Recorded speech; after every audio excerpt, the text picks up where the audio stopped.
Mula nang mamatay ang mga magulang ni Baste, dinanas na niya ang kalupitan sa poder ng kanyang tiyo Erning. Walang araw na hindi siya nito sinasaktan. Palagi siyang umiiyak kahit na ubus na ang kanyang luha. Dahil sa kalupitan ng kanyang tiyuhin, naisipan na niyang manirahan sa kagubatan. Doon na sana niya papangaraping mabuhay na mapayapa. Pero isang gabi, natuklasan niya ang isang malagim na lihim. Isang grupo ng kalalakihan ang nakita niyang may iginapos na matanda sa katawan ng puno. Ang matandang yun pala ay isang aswang. Kinain na matanda ang kalalakihan. Pagkatapos noon, siya naman ang pinagtangkaang patayin. Wala na siyang tatakbuhan ng mga sandaling yon. Tanggap na lang din niya ang kapalaran niya. Pero sa isang iglap lang, isang tipak ng bato ang bigla na lang bumagsak sa kinatatayuan ng aswang. Nabali ang leeg na matanda at saka namatay. Sa lakas ng impact, nawalan ng malay ang bata. Paggising niya, nakita niya ang bato na halos kasing laki na lang ng pisong kalabaw. Kalaunan ay matutuklasan niya na ang bato palang yun ay isang natunaw na bulalakaw. Ang mutya na siyang magagamit niya upang ipagtanggol ang buong baryo mula sa banta ng mga aswang. Magagawa nga kaya ni Baste ang tungkulin na ibinigay sa kanya ng kalikasan? Matalo niya kaya ang mga kampo ng kadiliman gayong isa lamang siyang 10 taong gulang na bata? Muli, ang mga kasagutan ay aabangan natin sa ating channel. Dito lang sa Mga Kwento ni Kabanong.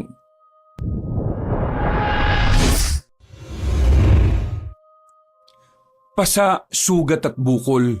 Ito ang unang makikita sa murang katawan ng batang si Baste. Suking-suki na ang bata, pero hindi sa tindahan, kundi sa mabigat na kamay ng kanyang tiyo Erning. Mula nang mapunta siya sa poder ng matandang lalaki, walang araw na hindi siya nasasaktan. Bukod sa inaalila siya nito, nalalamog din ang katawan niya sa bawat suntok, sipa at sa bunot ni Mang Erning. Hindi alam ni Baste kung ano ba talaga ang kasalanan niya sa kanyang tiyo. Nung una naman kasi ay mabait ito sa kanya. Pero isa lamang palang pakitang tao ang bungad nito sa kanya. Dahil nang tumagal na rin siya rito, naranasan niya ang pagsilip sa impyerno. Iyo, tama na po. Ang sakit na po ng katawan ko. Anong tama na? Kulang na kulang pa yan kumpara sa kahihiyan na binigay mo sa akin kanina. Di ba sinabihan na kita? Wag na wag kang hihingi ng pera sa akin kahit na kailan. Kasi hindi naman kita anak. Pero anong ginawa mo? Humingi ka pa rin kahit na nasa sugalan ako.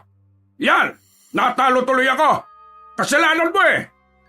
Iyo, wala naman po akong kasalanan kung hindi maganda ang barahan ninyo. Kasalanan po yun nagbabalasa. Abag sumasagot ka ba talaga ha? Aray ko po! Tama na po! Ang kapal ng mukha mong sumagot-sagot sa akin. Ako nagpapalamon sa iyo sa bahay na ito. Kaya wala kang ibang gagawin kundi ang sumunod sa akin at pagsilbihan ako. Kung wala ko, baka nagpapalaboy-laboy ka na lang sa lansangan. Tama na po. Pakiusap po. Sana, pinabayaan na lang kitang mamatay sa gutom sa kalsada. Kasi wala ka rin namang kwente. Hindi kita mapakinabangan. Alam ko na. May naisip na ako para magkaroon ka ng silbi. Iyo, tama na po. Pagod na po ang katawan ko. Wala kang karabatang mapagod. Nabubuhay ka lang sa ngayon para manilbihan sa akin. Tumayo ka dyan. Pumunta ka sa bayan. Pamayang hapon mamalimos ka doon. Oo. Bingi ka ba? O tanga ka lang talaga? Ang sabi ko, manlimos ka sa bayan para may maiuwi ka naman pera sa akin. Palagi na lang ako nagpapalamon sa'yo. Abay, palabunin mo naman ako. Visit ka. Pero ang sabi po sa akin ni Papa noon, hindi raw po maganda ang panlilimos. Nasan ba ang papa mo? Patay na, di ba? Sinong nasa harapan mo ngayon? Di ba ako? Kaya ako ang masusunod ngayon at hindi ang tatay mong patay na dahil sa katangahan niya. Ha? Aray ko po! Bilisan mo! Sipahin kita dyan eh. Saan niyo po ko dadalhin? Anong saan dadalhin? Diyan ka sa bakuran. Iligid mo ang sarili mo sa lupa para magmukha kang marumi. Kailangan mong magmukhang kawawa para makapanlimos ka. Ayoko pang manahimik ka! Manlilimos ka! Yun ang magiging trabaho mo. Kapag wala kang naiuwing pera, ha? Malilintikan ka sa akin. Naintindihan mo ba ako? Sinipa pa na matandang lalaki ang balde sa gilid na tumama naman sa likuran ng bata. Pero hindi na yun maramdaman pa ni Baste. Manid na kasi ang ilang parte ng kanyang katawan. Wala nang nagawa pa ang batang si Baste kundi ang maiyak na lamang. Nanginginig ang kanyang tuhod nang tumayo siya. Masakit din ang kanyang puwet nang umupo siya sa hagdanan. Napatingin na lamang ang batang si Baste sa kalangitan. Noong umagang yon, naihiling na lamang niya sa Panginoon na sana bigyan siya ng bagong pag-asa. Mabilis na lumipas ang mga oras. Kahit na ayaw ni Baste ang gagawin niya, wala siyang pagpipilian. Palalayasin at sasaktan na naman siya ni Mang Erning kapag hindi niya ito sinunod. Marumi ang damit ng bata nang umalis na ito ng baryo. Nakisakay na lamang siya sa inuutong driver ng tricycle. Pagdating niya sa bayan, sinimulan na niya ang panlilimos. Pero mag-iisang oras na ay wala man lang nagbibigay sa kanya. Napaupo na lamang siya sa bangketa. Napatingala siya nang marinig ang pamilyar na tinig ng lalaki. Si Tommy, ang kanyang guro noong nag-aaral pa siya. "Oh, Baste, ano ginagawa mo rito sa bayan? At bakit may mga pasa at sugat ang katawan mo? Ano nangyari? Sinong gumawa sa iyo niyan?" Oh, wala po ito. May mga nakaaway po kasi ako nung nakaraan habang nandilimos po ako. Ano? Nanglilimos ka? Kaya hindi ka na pumapasok kasi yan ang ginagawa mo? Opo, wala na po kasi sila mama at papa nung nakaraang taon pa. Wala na po akong aasahan kundi ang sarili ko lang. Kaya kailangan ko pong mamalimos. Baste, magsabi ka nga sa akin ng totoo. Sino nanakit sa'yo? At sino nag-utos sa'yong gawin ang panlilimos na ito? Wala po. Sariling desisyon ko po ito, Teacher Tommy. Baste, alam mo na masama ang pagsisinungaling, di ba? Nakikita ka ng Diyos. Di ko na po alam kung anong masama at kung ano po ang mabuti. Sa mundong ito, parang normal na lang po ang lahat, lalo na po ang masasama. At kung nakikita po ko ng Panginoon, bakit niya po ko inahayaang makaranas ng mga ganito? Hindi naman po ako masamang tao May kung anong kumirot sa puso ni Tommy. Hindi niya inakala na ganito na ang pananalita at takbo ng utak ni Baste.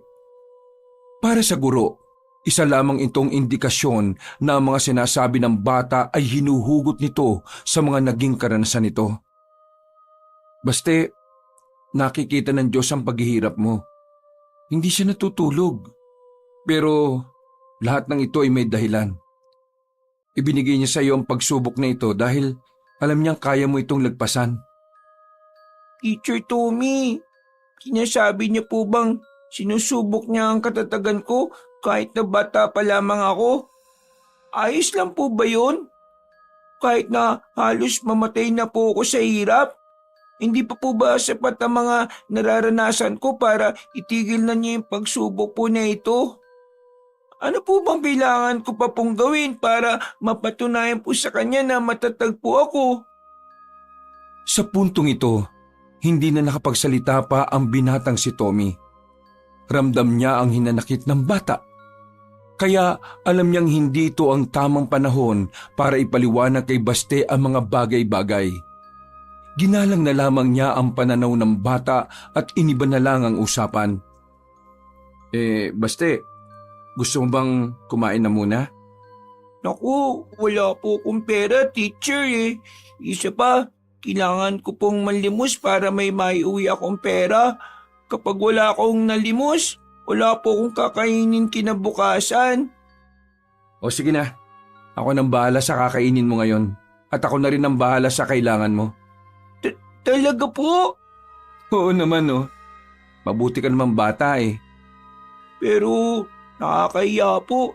Hindi naman po tayo makaano-ano Dati kitang estudyante at lahat ng naging estudyante ko, anak na ang turing ko sa kanila. Masayang sumama si Baste sa kanyang dating guro. Tumungo sila sa isang kainan. Gutom na gutom ang batang si Baste. Kung kumain ito ay parang mauubusan. Sobrang bilis. Halatang halata na ilang araw na itong hindi nakakakain na matino. Oo, dahan-dahan lang. Walang aagaw sa'yo ng pagkain mo. Dahan-dahan lang baka mabulunan ka. Teacher, maraming salamat po.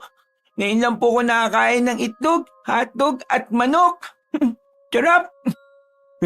Ngayon ka lang nakakain yan? Bakit? Wala bang ganyan sa inyo? Teacher naman nanlilimos nga po ako. Ibig sabihin, hindi ko po kaya makabili ng mga ganito.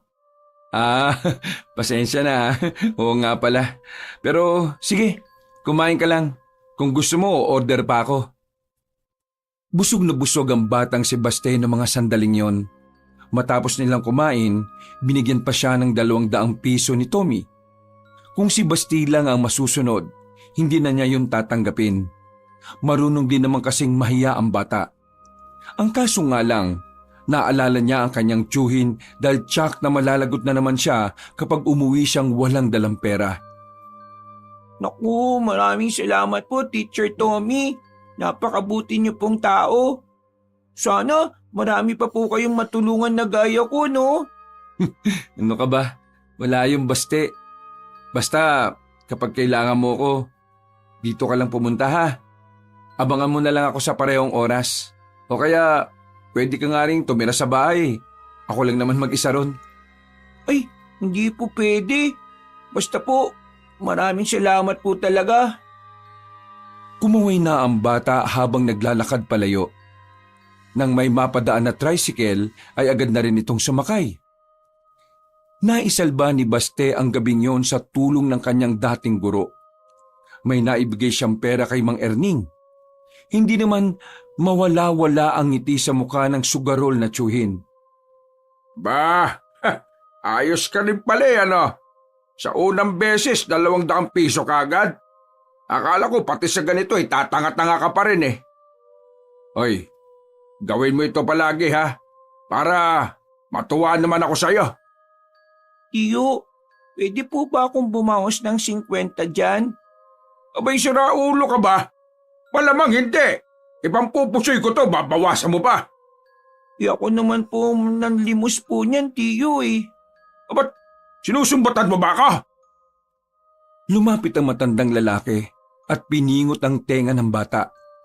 Padabog nitong tinulak sa upuan si Baste at saka nagmura. Hoy, tigilan mo ako, visit ka ha. Good mood ako ngayon, wag mo sirain. Agad na ring lumabas ng bahay si Mang Erning. Natulala na lamang sa gilid ng bata. Nagsisisi siya na binigay niya ang lahat ng perang tinanggap niya kay Mang Tommy. Kaya naman, tinatak na niya sa isipan niya na sa susunod, babawasan na niya ang pera bago niya ito ibigay sa matandang lalaki. Oh, bakit kasi ayaw mo lang sumama sa akin? Kasi naman, ayaw mo pang sumama sa akin. Bagyang nagulat si Baste nang marinig ang malaking boses na yon sa labas ng bintana. Napatayo ang bata at saka napahawak sa dibdib. Ginulat mo naman ako, Kuya Waldo. Wala ka na mapapala rito kay Tiyo Erning. Sasaktan ka lang yan lagi. Tingnan mo ko, wala nang lumaban ako sa kanya at umalis ako dito. Aba, naging matino buhay ko. Malalagot kasi ako kapag sinunod ko yung sinasabi mo Nalalagot ka rin naman kahit si Tiyo ang sundin mo Anong pagkakaiba nun? Basta, natatakot ako. Baka kung anong gawin niya sa akin. Ganyan din ang nararamdaman ko nung nandito pa ako sa kanya. Pero nung malaman kong kaya ko palang tumakas dito, gumaan ang pakiramdam ko Sumama ka lang sa akin, sa grupo namin. Hindi ka masasaktan. Marami pa kaming pagkain. Ano bang grupo yan, Kuya Waldo? Baka mamaya masasamang grupo yan Anong masasama? Hindi kami masasama, no? Sa katunayan, Kami pa nga magiging tagapagligtas ng baryo natin kapag nagkataon eh. Ha? Tagapagligtas? Alam mo ba kung bakit? Kasi ang grupo ang lalaban sa mga masasamang elemento gaya na lang ng aswang. Ang sabi kasi sa amin ng lola ng isa naming kasama, totoo mga aswang at nalalapit na raw ang pagbabalik nila. Kaya naman, gumawa na kami ng grupo. Ang samahan na pupuksa sa masasamang elemento ng mundo. Halika na, sumama ka na sa amin. Akong bahala sa'yo. May nakita na ba kayong aswang, kuya? Ha? Wala pa. Saka na po ako sasali kapag napatunayan na pong totoo ang mga aswang. Totoo nga mga aswang. Ang kulit mo. Basta, totoo. Kapag po ba sinabi kong totoong may kotseng lumilipad, maniniwala ka po ba? Malamang hindi.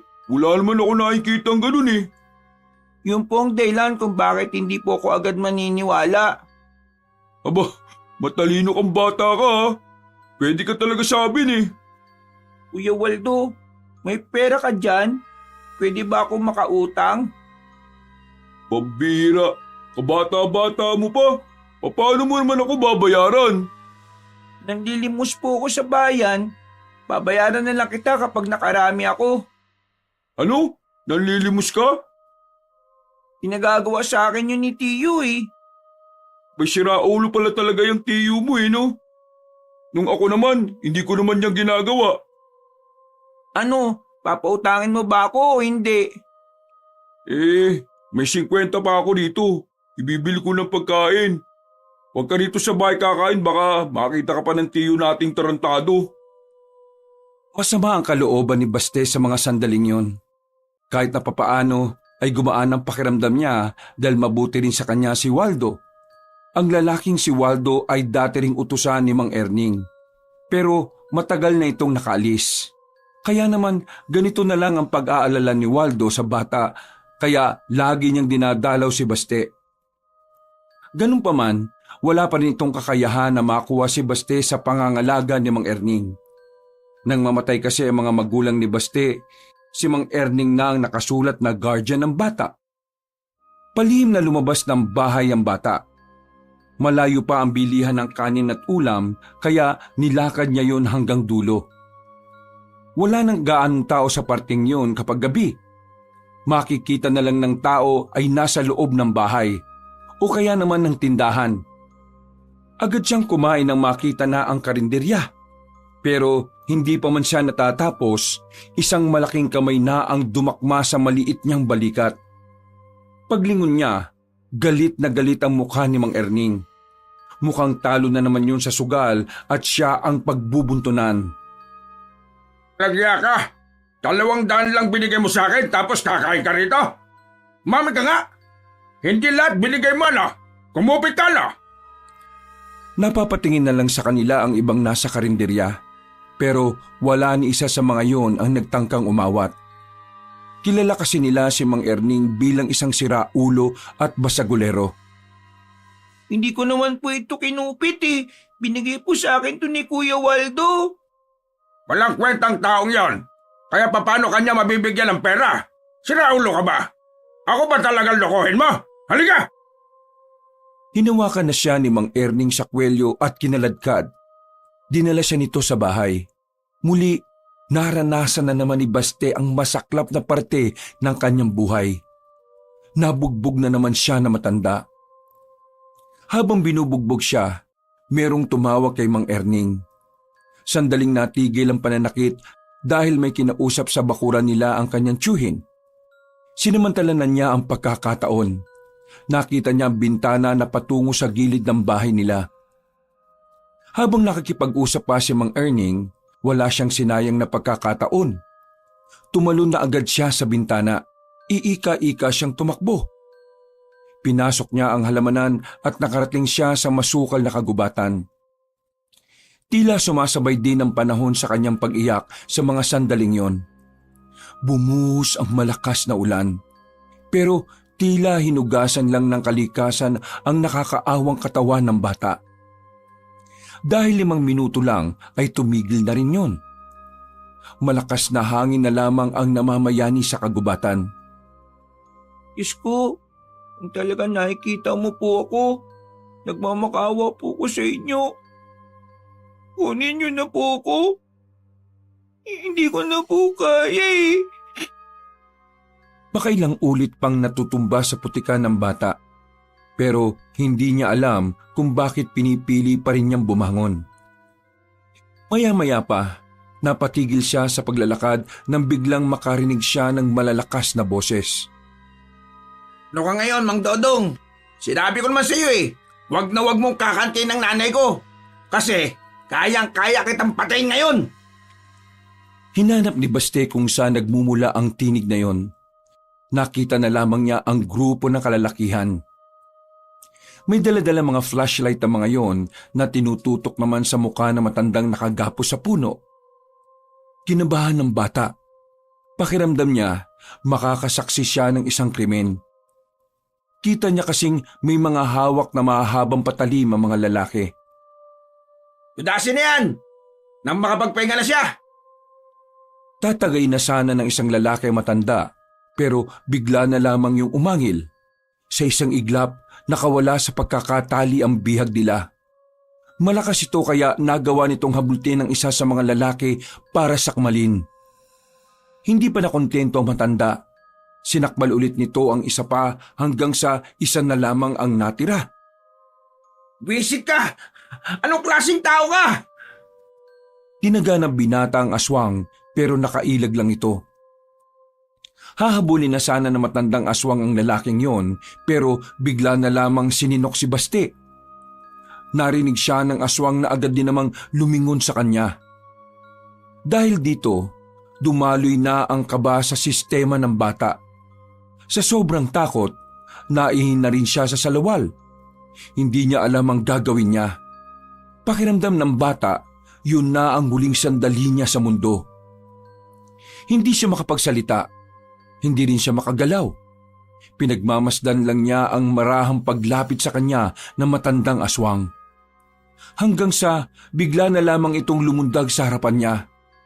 Akmang sasakbalin na siya nito, nang bigla na lamang may bumagsak na bato sa kinatatayuan nilang dalawa. Tinamaan ng aswang at nabali ang leeg nito. Gumawa naman ng malakas na impak ang pagbagsak ng batong yon sa lupa. Dahilan para maging si Baste ay maapektuhan. Pansamantalang nabingi ang bata. Umikot na rin ang paningin niya. Hindi niya alam kung ano ang nangyari. Pero nararamdaman niya ang kakaibang enerhiya na naglalaro sa buo niyang katawan. Bumagsak siya sa lupa. Nangisay-ngisay kaunti. Hanggang sa hindi na niya alam ang mga sumunod na nangyari. Nawala na siya ng malay. Nang magising ang batang si Baste, ay nakakaramdam siya ng pamamanhid sa kanyang buong katawan. Sinubukan niyang bumangon, pero nahihilo siya. Natumba lang siya ulit. Napatingin siya sa gilid kung saan naroon ang misteryosong bato na umuusok-usok pa. Kahit nahihirapan siyang kumilos, marahan niyang hinawakan ng bato. Nagtataka ang bata dahil hindi siya napapaso sa bato. Pero ilang sandali lang, bigla na lamang may kung anong kuryente ang dumaloy sa buo niyang katawan. Nangisay-ngisay ang bata. Tumagal yun ng halos 2 minuto. Nang maging kalmado na ang bata, muli niyang tiningnan ang bato na hawak-hawak niya. Anong nangyayari sa akin? Ano itong nararamdaman ko sa katawan ko? Pinakiramdaman ni Baste ang kanyang sarili. Nang matansya niyang kaya na niyang kumilos, marahan siyang bumangon ulit. Sa pagkakataong ito, tila ba ang gaan-gaan ng kanyang pakiramdam. Hawak-hawak niya pa rin ang bato sa palad niya. Noong mga sandaling yon, saka lamang niya napagtanto kung ano ang hawak-hawak niya. Hindi kaya ito'y parte ng bulalakaw? Bago pa may makakita sa kanya roon, nagmamadali na siyang tumakbo. Hindi niya maintindihan ang kanyang nararamdaman. Para siyang muling nabuhayan. Para siyang isinilang uli. Nang makalabas na siya ng kalsada, nang matamaan na ng direktang liwanag ang kanyang buong katawan, mas lalong nagtaka si Baste. Nawala na ang mga galos niya sa katawan. Wala na ang mga sugat, mga bukol at pasa. Ha? Gumaling na ako kaagad? Wala na masakit sa akin? Ala, baka patay na ako. Teka, kailangan ko malaman kung patay na ba ako o hindi. Ay, ayun, si Kuya Waldo. Tama, susuntukin ko siya. Kapag tumagos ako, ibig sabihin patay na ako. Kapag hindi, ibig sabihin buhay pa ako. Nagmamadaling nilapitan ni Baste ang binatang si Waldo na abalang bumibili sa tindahan. Sinuntok niya ang binata sa puwet. Napari naman ito sa kanya. Aray! Wisit! Ano bang ginagawa mo, Baste? Tapos kitang bigyan ng 50, ito'y susukli mo. Eh, sorry, nasaktan po kayo. Malamang! Sinuntok mo pet ko tapos magtatanong ka kung nasaktan ako. Anong gusto mo? Umungol ako sa sarap? Ibig sabihin hindi pa ako patay. Pinagsasabi mong bata ka. Hinila ni Baste ang pinsan niyang si Waldo. Dinala niya ito sa walang masyadong tao na makakakita sa kanila.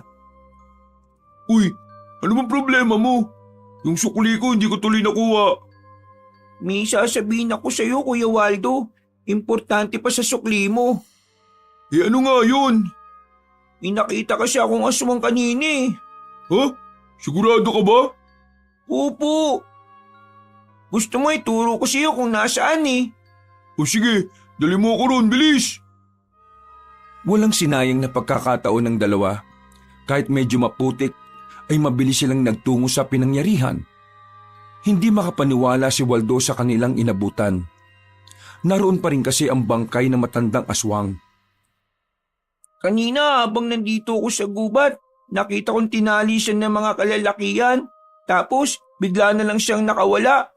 Nilapan niya po yung mga kalalakihan, Kuya Waldo. Pero yung isa lang ang nakaligtas.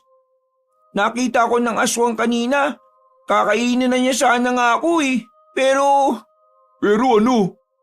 Pero biglang may bumagsak na bato. Isang bato na kasing laki lang ng pisong kalabaw. Medyo malapad siyang bato at nakita ko siya. Umuusok siya. Tumama ang bato sa aswang at nabali ang leg niya. Kaya yan, namatay siya. Teka, sinasabi mo bang may bumato sa aswang na yan? Hindi. Malakas ang kutob ko na tumama sa kanya ang tipak ng bulalakaw. Ha? Uy, lakas ng imahinasyon mo ha? Hindi ako gumagawa ng kwento. Tingnan mo yung lupa. Nang ibaba ni Waldo ang tingin sa lupa, ay nakita niyang tila pahukay ang kinatatayuan nila. At ito yung bato na sinasabi ko. Oh. Kanina umuusok siya. Ngayon hindi na. Nang hawakan ko siya, may nararamdaman akong kakaiba sa katawan ko. Hindi ko alam kung ano pero hindi naman siya nakakasama sa akin. Tiningnan ni Waldo ang bato. Ngayon lamang nakakita ng ganoong klaseng bato ang lalaki. Hindi ito makapaniwala. Alam niya kasi kung ano yun. Nanlalaki ang mga mata niyang hinawakan sa balikat ang kanyang pinsang bata. Bakit, Kuya Waldo? Mayaman na ba tayo? Si Raulo, hindi ito tungkol sa yaman. Baste, ikaw ang kauna-unahang nilalang na nagkaroon ng mutya. Mutya ng bulalakaw. Ha? Mutya ng bulalakaw? Oo, ang mutya ay nagtataglay na kapangyarihan. At kung sino lang ang nilapitan ng mutya, tanging siya lang ang makakagamit nito. Basta, sabi mo sa akin, wala ka bang nararamdaman ngayon sa katawan mo? Meron po. Parang ang gaan-gaan po ng pakiramdam ko. Pakiramdam ko kapag tumakbo ko mabilis. Baste, ikaw na talagang tagapangalaga ng mutya ng bulalakaw. Huwag ka na munang maingay ha. Dapat tayong dalawa lang nakakaalam ng tungkol dito. Hanggat hindi natin alam kung ano ang tunay na kapangyarihan niyan. Tumangon na lamang ang batang si Baste. Naniwala siya kay Waldo dahil batid niyang una pa lang ay marami na itong alam sa mga ganoong bagay. Kahit na alam niyang masasaktan siya, ay bumalik na lang siya ulit sa bahay ng kanyang tiyuhin. Sakto naman na naroon na matandang si Erning. Mainit na naman ang ulo. Pagpasok pa lang niya sa pinto, kaldero na agad ang lumipad mula sa direksyon niya. Pero laking gulat ni Mang Erning nang masaluyon ng bata. Kahit si Bastirin ay hindi makapaniwala. Aba, marunong ka nang gumanyan ha, may pasalo-salo ka na ha. Sinundan pa ni Mang Erning ng isa pang kaldero, pero sa puntong ito ay nailagan na ni Baste. Lalong nanggalaiti ang matanda. Kinuha naman ito ang walis tambo sa gilid. Pinalo nito si Baste pero nakailag ulit ang bata. Kitang-kita ni Mang Erning kung papaanong mabilis na kumilos ang bata. Hoy, paano mo nagagawa yung lentik ka ha? Ang ano po? Nagmamangmangang ka pa. Umamin ka. May sa demonyo ka na ba? Sinanla mo na ba sarili mo sa demonyo para kalabanin ako? Hindi ko po alam ang sinasabi niyo, Tiyo. Nagugutom na po ba kayo? Kumalma si Mang Erning. Napagtanto nitong hindi niya matatamaan si Baste. Pero napapaisip pa rin ito kung papaanong nangyayaring nakakailag ang pamangkin niya. Gayong noon ay madali niya lang itong natatamaan. Ihanap mo ako ng pagkain. Baka masipa pa kita dyan eh. Bigyan niyo po ako ng pera. Bibili po ako kagad. Ha? Tiyo, Wala akong pera dito. Sira ulo ka ba? di po ba? Alam niyo naman na pag bibili sa tindahan, kailangan po may pera.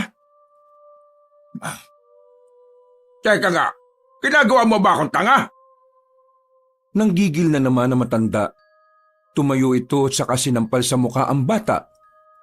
Pero agad namang gumana ang mutya ng bulalakaw. Sa halip na si Baste ang masaktan, ang matandang lalaki pa ang dumaing. Aray ko!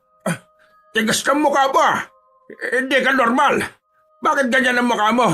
Bakit mainit ang mukha mo? Nakakapaso! Hindi ka na normal! Demonyo ka! Isa kang diablo! Parang mababaliw ang kanyang tiyuhin ng mga sandaling yon. Agad itong lumabas ng bahay at tumakbo. Naiwang mag-isa si Baste. Muli niyang tiningnan ng bato. Maraming salamat. Alam kong ikaw ang tumulong sa akin para hindi ako masaktan. Diyos ko, salamat dito sa regalo niyo ha. Nakangiti ang bata. Sa ganoong paraan, parang nakalimutan na agad ni Baste ang masamang karanasan niya sa kanyang tiyuhin. Kinaumagahan, saka lamang umuwi ang kanyang tiyo. Nababahala pa rin ang mukha nito nang tumingin sa kanya. Para bang natatakot na ito sa kanya. Ang dating matapang, tila nawala na rin ang yabang. Tiyo, hindi niyo ba ako sasaktan ngayong araw? He! Lumayas ka rito sa pamamahay ko! Isa kang diablo! Basta demonyo ka! Hindi ka pang kalaliwang bata! Lumayas ka na dito! Tiyo, ibang Basti na ito. Kaya dapat maging masaya kayo. Kasi may pamangkin na kayong makakaroon ng silbi sa baryong ito. Hindi na nakapagsalita pa si Mang Erning. Nagmamadali na lamang itong pumasok sa loob at pinagsaran siya ng pinto. Hindi na malaman ni Baste kung saan siya titira ngayon. Habang naglalakad, merong nakasalubong na matandang babae si Baste. Palangiti ito sa kanya. At dahil bata pa, madaling naniwala ang bata na matandang yon ay may mabuting kalooban. Bata, wala ka bang mapupuntahan? Gusto mo bang sumama sa akin? Meron akong alam na lugar para pwede kang tumuloy doon. Yun ay kung gusto mo lang naman ha. At ayaw mong abutan ka ng ulan dito sa labas. Sa narinig ng bata, tila nagkaroon siya ng pag-asa. Wala na rin naman siyang mapupuntahan. Hindi niya rin kasi makita ang pinsan niya noong mga sandaling yon. Talaga po, isasama niyo ako sa maayos na lugar? Marami po bang pagkain doon? Maraming pagkain doon. Hindi nauubos. Kaya halika na, sumama ka sa akin. Pakakainin kita ng lahat ng gusto mo. Pero ano po bang pangalan niyo? Wisit namang bata ito Tanong ng tanong. May sinasabi po ba kayo? Hindi. Wala naman. Ang pangalan ko ay Gemma. Aling Gemma ang tawag sa akin ng mga nakakakilala sa akin. Kaya Aling Gemma na lang din ang itawag mo. O ano? Sasama ka ba sa akin? Opo, isama niyo po ko. Gusto ko na pong makakain ng marami tsaka masasarap na pagkain eh. Hinawakan na ni Aling Gemma ang bata sa kamay. Pangiti-ngiti pa si Baste sa mga sandaling ito. Wala itong kamalay-malay kung ano ba talaga ang binabalak ng matandang babae sa kanya. Mga ilang sandali lang, sumakay sila sa itim na sasakyan. Pagpasok ng bata ay nagkunwari siyang nawalan ng malay.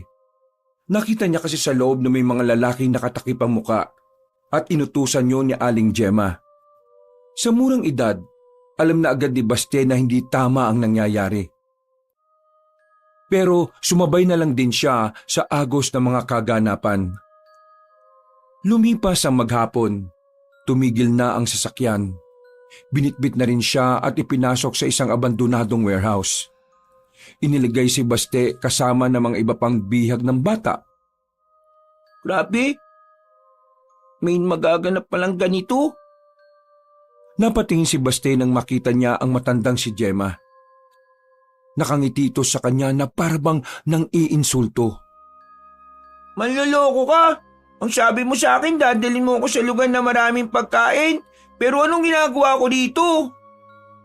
Ang mga kagaya mong sugapa sa pagkain, madali lang talagang maloloko.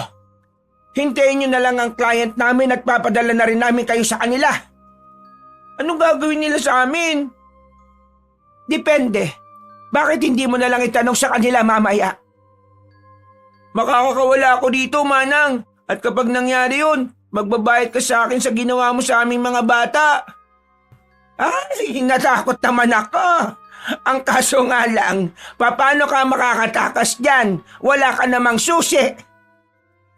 Lumabas na ang matandang babae. Sumunod naman ang mga tauhan nito.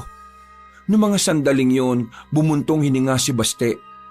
Sinusubukan niyang makipag-ugnayan sa mutya, nang sa ganun ay magamit niya ito para makatakas sila. Mutya ng bulalakaw, tulungan mo naman ako. Kailangan ko makatakas dito.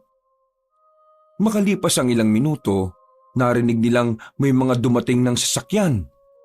Mula sa kinilalagyan nila, nasipat ni Baste ang isang magandang babae na lumabas mula sa magharang kotse. Kinausap ito ni Gemma tungkol sa bentahan ng mga bata. Kompleto na ang 15 bata. Ang wala na lang ay ang bayad mo, Miss Ganda. Paano kung ayaw ko magbayad? Eto naman si Miss Carmina. Nagpapatawa ka ba? Napag-usapan natin na walang magtatarantado sa deal na ito, hindi ba?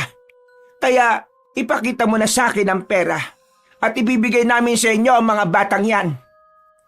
Pasensya ka na pero wala akong balak tumupad sa sinasabi mong usapan. Nagulat silang lahat nang bigla na lamang nagbago ng anyo ang mga kasama ng dalaga. Naging mukhang halimaw na ang mga yon. Dahil dito, napagtanto agad ni Baste na aswang ang mga naroon. Habang nagkakagulo sila, napagana na ni Baste ang mutya ng bulalakaw. Buong puwersa niyang pinihit ang grehas na nagkukulong sa kanila. Namangha ang mga kapwa niya bata. Nawiwindang kung papaano niya nagawang yupiin ang rehas. Lumabas na kayo, dali! Doon! Sa bandang yun kayo tumakbo! Pero hindi pa man sila nakakalayo. Humarang na sa kanila ang magandang babae na si Carmina. Nakita nito ang ginawa ng bata. Kaya naman maging ang babae ay nagtataka rin sa kakayahan ni Baste. Huwag kang lalapit! Hindi kita uurungan! Hindi ka pangaraniwang bata. Nakita kita. Sige na, pumunta na kayo sa direksyon na yun. Bilis! Ako nang bahala dito. Sinunod siya ng mga kapwa niya bata habang nakakaputukan at nakakagulo sa loob at sa labas ng warehouse. Sandali muna silang nakatitigan ni Carmina. Bago ka pa makagawa ng problema sa aming mga aswang, ngayon pa lang ay buburahin na kita sa mundong ito, bata. Hindi po ako natatakot sa inyo. Unti-unti na ring nagbago ng anyo ang dalaga. Mabilis itong umatake sa bata. Sa puntong ito, tila kusang gumalaw ang katawan ni Baste. Nakailag ito sa unang paglusob ng dalaga. Sumampa ito sa sirang sasakyan. Agad namang siyang sinundan ni Carmina. Makailang ulit din siyang muntik-muntikan ng matamaan ng babaeng aswang. Pero sadyang magaling ang mutya ng bulalakaw. Kapag nakakaramdam na kasi ito ng panganib, mas lalo itong nagiging epektibo. Sino ka? At anong klaseng mutya ang ginagamit mo? Ako si Baste, ang tagapangalaga ng mutya ng bulalakaw. Mutya ng bulalakaw? Nagpapatawa ka ba? Walang ganyang klase ng mutya. Sa muling pag-atake ng babae kay Baste, ay nakakuha ng tamang pagkakataon ng bata para siya naman ang makaatake. Pag-ilag niya ay saka naman siya sinuntok ng dalaga sa tagiliran. Sa lakas ng suntok, napasuka agad ng dugo si Carmina. Namimilog ang mga mata nito. Hindi makapaniwala sa ginawa ng bata. Sino ka bang bisit ka? At bakit kakaibang lakas mo? Lalong nanggigil ang babaeng aswang. Napukaw na tuloy ni Baste ang atensyon din ng iba pang aswang na kasama ng dalaga. Kaya naman sabay-sabay nang umatake sa kanya ang mga nilalang na yon. Pero sa hindi malamang dahilan, bigla na lamang may pumasok na ideya sa kanyang utak. Mataas niyang tinalo ng ilaw ng warehouse. Hinampas niya yun ng hawak niyang kahoy. Nang dumilim na ang buong paligid, sa kanya inisa-isa ang mga kalaban niya. Walang nakapalag sa bilis ng bata. Bawat suntok niya may tumutunog na nababaling buto. Nasa ka bang bata ka? Magpakita ka! Nandito lang po ako sa tabi niyo. Tinapakapapa ni Carmina ang bata, pero nabigla na lamang ang dalagang aswang nang may suntok na rin siyang natanggap sa kanyang tagiliran. Hindi pa roon natapos ang lahat.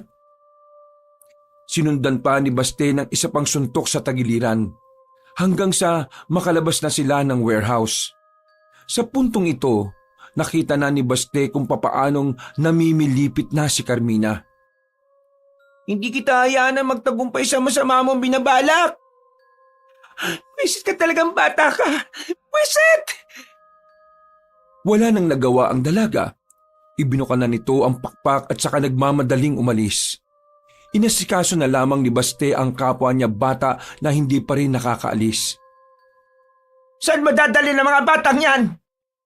Lubayan mo na nga ang mga bata. Papakain kita sa mga aswang kapag hindi mo pa tinigilan ng ginagawa mo masama. Nang biglang umilaw ang mga mata ng bata ay natakot si Aling Gemma. Kagayang-kagaya ng reaksyon ng mukha nito ang reaksyon ng mukha ng kanyang tiyuhin. Tumakbo na lamang paalis sa matandang babae. Samantala, makakasama namang umalis sa mga bata. Naglalakad lamang sila sa gilid ng kalsada nang may mapadaan na truck ng mga sundalo. Agad yung pinara ni Baste. Dahil kahina-hinala ang pagkakaroon ng maraming bata sa ganong klase ng lugar, hinintuan sila ng mga sundalo. Isinakay sila at saka dinala sa kampo. Iisa lang ang sinabi ng mga bata sa bawat tanong ng mga sundalo. Napapakamot na lamang sa ulo ang mga yon. Hindi kasi naniniwala ang mga sundalo. Pero para matigil na ang usapan na yon, nagdesisyon na lamang ang mga sundalo na ihatid sila sa kani-kanilang baryo. Si Basti lamang ang naiibang baryo. Halos lahat pala ng kasama niyang bata ay magkakakilala. Sa nangyaring yon, mas lalong napagtanto ng bata na kailangan siya ng mga tao. Hindi niya pa alam kung hanggang saan ang kakayahan niya at ang mutya ng bulalakaw. Ang alam niya lamang sa mga sandaling ito, kailangan niyang gumawa ng paraan para iligtas sa mga tao. Lalo na't unti-unti nang nagkakaroon ng espasyo ang mga aswang sa kanilang probinsya. Nang makabalik si Baste sa kanilang baryo, hindi na niya alam kung saan siya pupunta. Pinagbawalan na siya ng kanyang tiyuhin. Natatakot na kasi ito sa kanya. Ipinagkalat na rin ni Mang Erning na kampo ng dyablo ang bata dahil sa kakaiba nitong lakas at bilis. Hinanap niya si Waldo sa mga sandaling yon, pero hindi na yun makita-kita pa. Kaya naman nagtungo na lamang siya sa bayan sa pagbabakasakaling makita niya ang dating guro. Yun na lamang ang pag-asa niya para magkalaman ng kanyang tiyan. Pagdating niya roon, pumesto na agad siya sa tagpuan nila ng guro. Dakong hapon, hindi nga siya nagkamali. Dumaan doon ang binatang si Tommy. "Oh, mabuti naman at nandiyan ka. Hinintay mo ba talaga ako?" Opo eh. Kasi nagugutom na po ako. Wala naman po kong malimusan. Diyos ko, sumama ka na nga lang sa akin, dun sa bahay, para kahit na papano may tumitingin sa'yo. Saan po ba kayo nakatira? Sa Barrio Alfonso ko. Malayo ba yun sa inyo? Hindi ko po alam yun eh. Pero pakiramdam ko po, ligtas po ako dyan kasi ikaw na po ang kasama ko. Oo naman no. Payapa at tahimik sa lugar namin. Isa pa, ako lang naman mag-isa sa bahay. Tara, sumama ka na sa akin. Pinakiramdaman muna ni Baste ang binata. Inalam niya kung may binabalak ba sa kanyang masama si Tommy. Kahit na alam naman niyang mabuting tao ang guro. Nagkaroon na kasi siya ng trauma dahil kay Aling Gemma. Sumakay sila ng tricycle. Mula sa bayan, bumiyahe lang sila ng halos 10 minuto. Medyo mabagal pa sila dahil malubak ang kanilang dinaanan. Noong mga sandaling yon, pakiramdam ni Baste ay nakalaya na siya ng tuluyan sa kalupitan ng kanyang tiyo. "Oh, nandito na tayo. Pasensya ka na ha, maliit lang bahay ko ha." Hindi naman po maliit. May taas mga po eh. Pero bakit po kayo mag-isa lang? Wala po ba kayong asawa? Huminga ng malalim si Tommy. Naramdaman ni Baste ang kaunting kalungkutan na nabubuo sa mga mata ng guro. Wala na siya eh. Nakahanap na ng iba. Mas masaya siya ron eh. Kaya hindi ko na siya pinigilan pa. Hindi ko po alam kung ano yung nangyari pero sana mahanap niyo na rin po yung babaeng para sa inyo. Nako, tsaka na yan. Nakatuon ako ngayon sa pagtuturo. Ngayong bakasyon na, itutuon ko naman ang atensyon ko sa pagpapalusog ng katawan. Tara, masok na tayo sa loob.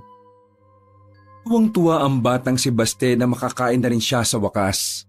Mas lalo pa siyang naging masaya nang malaman na pansamantalang doon na muna siya titira. Wala na rin kasing trabaho ang binatang si Tommy dahil magsisimula na ang bakasyon. Tulungan mo na lang ako minsan sa mga gawaing bahay gaya lang ng mga pagwawalis, paghuhugas ng pinggan. Minsan kasi umaalis din ako lalo na sa gabi. Ano pong ginagawa niyo sa gabi, Teacher Tommy? Isang gawain na hindi dapat malaman ng isang batang kagaya mo. Po? Bakit po? Kasi po delikado? Magsasalita pa sana si Tommy pero napatigil siya sa kanyang narinig. Sinubukan niyang ibahin ang usapan para hindi malaman ni Baste kung ano man ang itinatago niya. Hindi naman. May mga pinupuntahan lang ako na kaibigan. Alam mo na, inom-inom ng alak. Bawal sa bata yun, di ba? Sir Tommy, maniniwala po ba kayo kung sasabihin ko po sa inyo na kaya kong maramdaman kung ang isang tao ay may tinatago o wala? Ha? Anong ibig mong sabihin? Sir Tommy, di ko alam kung ano ang sikreto nyo pero nararamdaman ko pong may ginagawa kayo sa gabi. Sabi niyo po noon, masama ang nagsisinungaling. Kaya gusto ko pong magsabi kayo ng totoo sa akin. May kinalaman po ba ito sa mga aswang? Sumeryoso na ang mukha ni Tommy. Hindi niya alam kung papaanong nagkaroon ng ideya ang bata. Alam kasi ng binata na mangilan-ngilan pa lang ang nakakatuklas ng tungkol sa mga panganib na dala ng mga aswang. Teka, paano ka nagkaroon ng ideya tungkol sa mga ganitong bagay? Muntikan na po akong mapatay ng aswang sa kagubatan Pero dahil sa isang pangyayari, himala ako nakaligtas. Tinamaan ng aswang ng tipak ng bulalakaw. At ang tipak ng bulalakaw na yon ang siyang ginagamit ko ngayon para labanan sila. Inilabas ni Baste ang mutya ng bulalakaw na sa mga sandaling yon ay aktibong-aktibo. nakikita nilang umuusok-usok yun ng bahagya. Mula po nung mapa sa akin to, marami nang nagbago sa akin. Isa sa mga naging kakayahan ko ay ang sinasabi ko nga po sa inyo kanina. Kaya kong malaman na may itinatago po kayo. Pero hindi ko po alam kung ano yun. Sige, sasagutin ko ang tanong mo. Pero sagutin mo muna yung itatanong ko. Ano po yung tanong nyo, teacher? Ang batong yan, mutya ba yan? Opo, ang tawag daw po dito sabi sa akin ng pinsan ko, mutya ng bulalakaw. Ano? Mutya ng bulalakaw? Ang isang pambihirang mutya na hindi basta-basta nakukuha dahil ipinagkakaloob lang ito mismo ng kalikasan? Opo, ngayon po, ako naman po ang sagutin nyo. Sige. May kinalaman sa mga aswang ang trabaho ko sa gabi. Dahil kagaya mo, nangangalaga rin ako ng isang mutya. Pero ang sa akin naman ay mutya ng kidlat. Kaso, patagal ng patay ang mutya ko. Kaya naman, nilalabanan ko ang mga aswang gamit lang ang kakayahan at kaalaman ko sa pakikipaglaban. Marami po ba kayo nakalaban na? Bakit po kayo nakikipaglaban sa kanila? Ano pong dahilan nyo? 2 aswang pa lang naman ang nakakalaban ko. Nakatakas pa yung isa. Ginagawa ko to dahil pinaslang nila ang mga magulang ko noon. Kaya ngayon, gusto kong ibigay ang hustisya para sa mga magulang ko. Ikaw, bakit mo sila kinakalaban? Bukod sa kailangan mo magamit ang mutya na hawak mo. Anong dahilan mo? Gusto ko pong patunayan sa tiyo ko na may direksyon ng buhay ko. Gusto ko pong malaman niya na ang batang minamaltrato niya kaya makatulong sa mga tao. Lumabas din ng totoo. Sinasabi ko na nga ba at ang tiyo mo talagang nang-aabuso sa'yo . Pero ayos na po ko. Sa nakikita niyo po, nawala na agad ang mga galos ko sa katawan. Dahil po yun sa pagtanggap ko sa mutya ng bulalakaw. Teacher, gusto ko po samahan kayo sa laban. Magtulungan po tayo. Alam ko pong may kanya-kanya tayong dahilan para tayo lumaban. Pero may iisa po tayong dahilan na nag-uugnay sa atin. Yun po yung mapigilan ng mga kampo ng kadiliman na pagharian ng probinsya natin. Alam mo, Baste, talagang nabibigla ako sa mga nalalaman ko tungkol sa'yo . Hindi ko inakala na ganito na kamature ang pag-iisip mo. Well, sige. Makikipagtulungan ako sa'yo. Inilahad ni Baste ang kanyang maliit na kamay. Nakipagkamay din naman sa kanya si Tommy.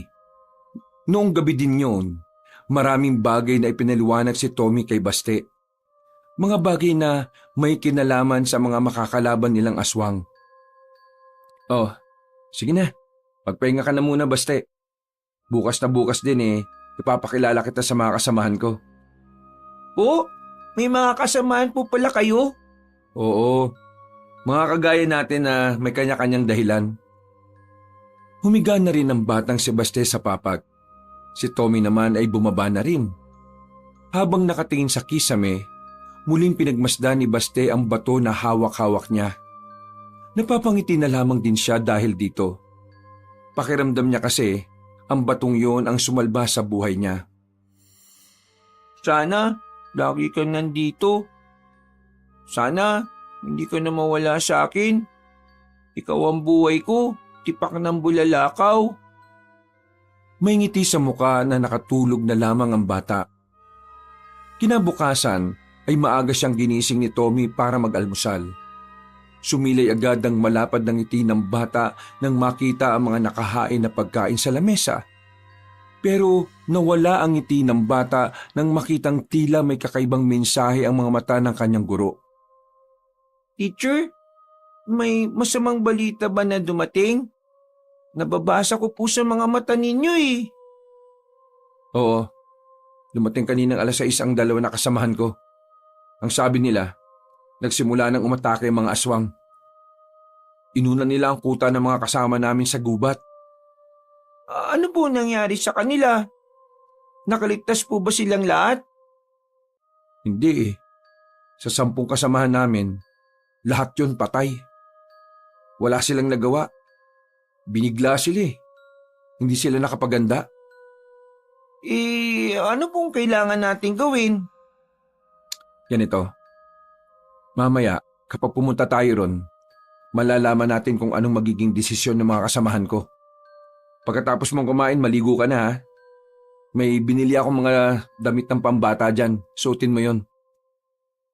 Pagkatapos kumain ay agad nang nag-asikaso si Baste sa kanyang sarili. Maya-maya lang din ay umalis na rin sila ni Tommy. Hindi naman kalayuan ang kampo ng mga manunugi sa Tantingero. Nakarating din sila kaagad doon. Bumungad agad sa kanila ang mga bangkay. Sa mga sandaling yon, naramdaman ni Baste ang pagtindigan ng kanyang balahibo. Ngayon niya lang napagtanto na hindi pa rin pala niya kayang makakita ng mga taong patay. Ipinakilala siya ni Tommy sa mga kasamahan nito.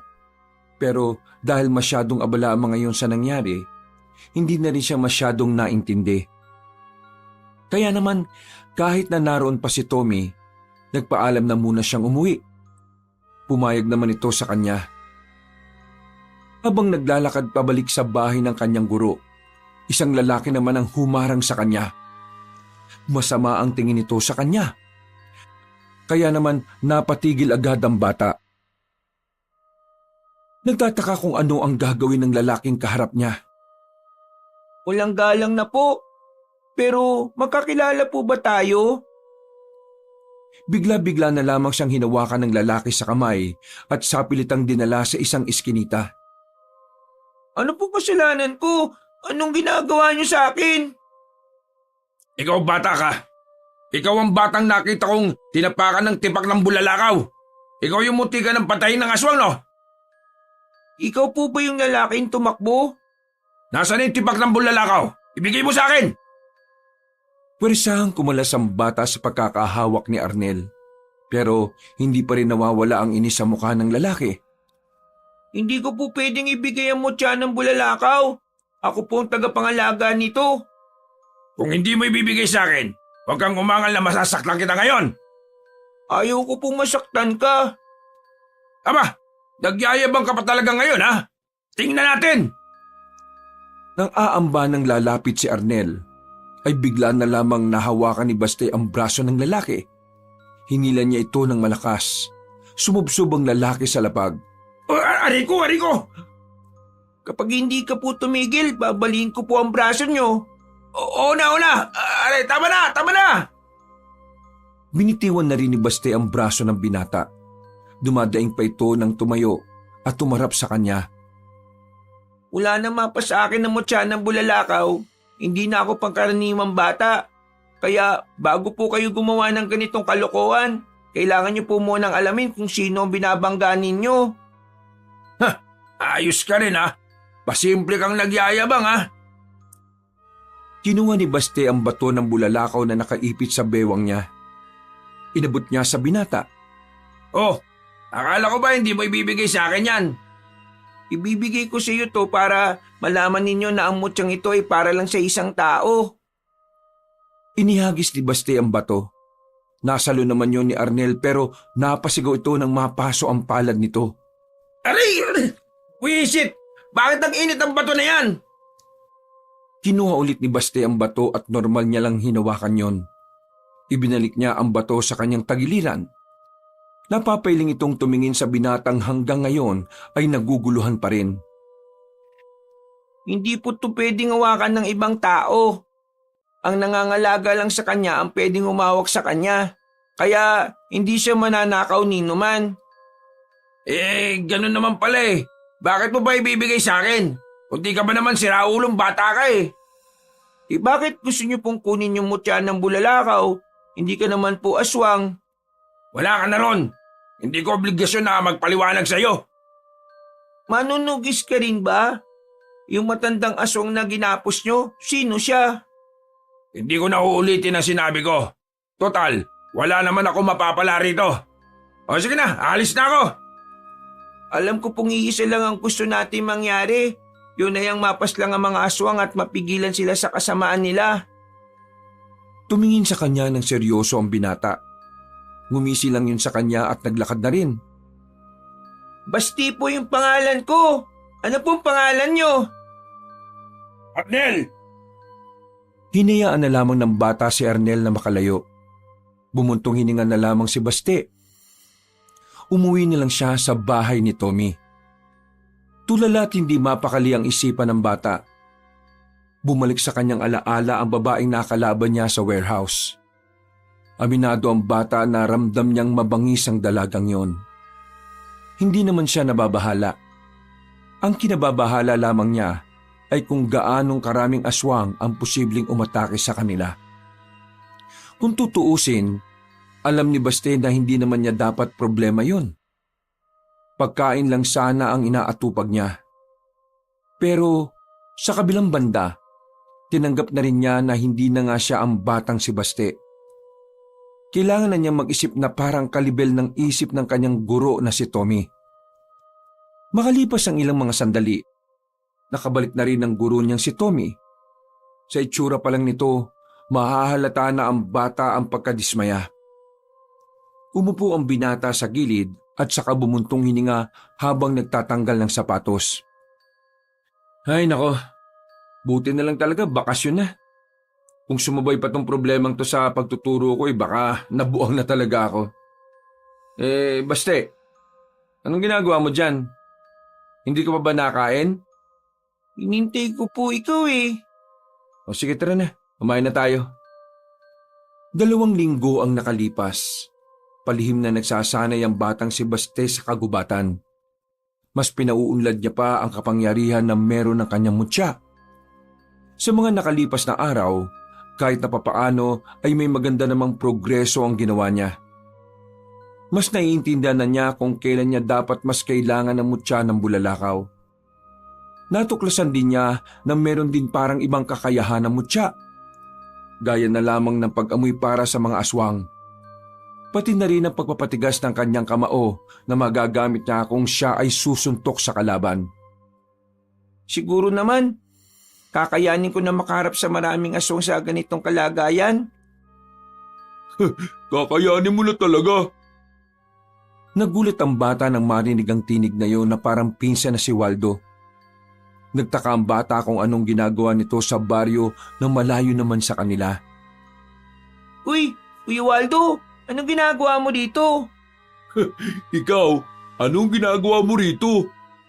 Nag-iinsayo. Mas pinapalakas ko pa yung mutya ng bulalakaw. Hindi ka man lang nagsabi sa akin na umalis ka na sa baryo natin ha. Pero ayos lang, di naman ako nagtatampo. May sinamahan akong manunugis, Kuya Waldo. Dati ko pong guro. Isinali niya ako sa samahan nila. Ang kaso, dahil bata nga lang ako, di naman nila ako masyadong napapansin. Yung tigas naman kasi ng bumbunan mo eh. Sabi ko kasi sa'yo, sa amin ka sumali. Rekta, pasok ka na kagad. Kasi alam mo kung bakit? Kapag sumali ka sa amin, ikaw ang kauna-unahang miyembro na may mutya. Hindi na mahalaga sa akin kung saan po akong grupo na bibilang. Ang mahalaga sa akin, kung paano ako makakatulong sa lumalalang problema. Alam ko ang nangyayari. May mga aswang na rin kasing nagpakita sa baryo natin. Pero hindi naman sila nanggugulo. Nakakabahala lang talaga kasi palapit na sila ng palapit sa mga tao eh. Sa baryo natin, meron na? Naku, si Tiyo kaya, kumusta siya? Pambira ka naman talagang bata ka oh. Ano pang pakialam mo dun? Pabayaan mo siyang malapa ng aswang. Wala namang ginawang maganda sa iyo yung taong yun eh. Kung mamatay siya, abay, dapat lang sa kanya yun. Kahit naging masama sa akin si Tiyo, di ko alam kung bakit nag-aalala pa rin ako sa kanya. Kasi masyado ka mabait. Hayaan mo na yung taong yun. Hindi siya karapat-dapat paglaanan ng oras. Ang isipin mo yung sarili mo. Magpakabuti ka. Ikaw lang aasahan ng sarili mo. Di mo ko pwedeng asahan, kahit ako. Wala pa akong nararating sa buhay. Kuya Waldo, gusto mo bang ipakilala kita sa dati kong guro? para malaman niya na may samahan ka rin na kumukontra sa mga aswang. Pwede naman. Pero meron ko yung pagkain dun. Walang problema sa pagkain, dami dun. Tumungo sila sa bahay ni Tommy. Sakto nang dumating sila ay naroon ang guro. Abalang-abala sa paghahasa ng mga patalim nito. Tumigil lang ito nang makita si Baste. Nakatingin itong binati si Waldo. Teacher, siya po si Kuya Waldo, pinsan ko po. Uy, magandang hapon sa iyo, Waldo. Magandang hapon din po, teacher. Tommy na lang tawag mo sa akin. Teacher, si Kuya Waldo po ay may kaalaman din sa mga aswang. Sa katunayan, may grupo po siya sa baryo. Pwede natin po siyang isama. Ba, talaga? Kung papayag siya pwede naman.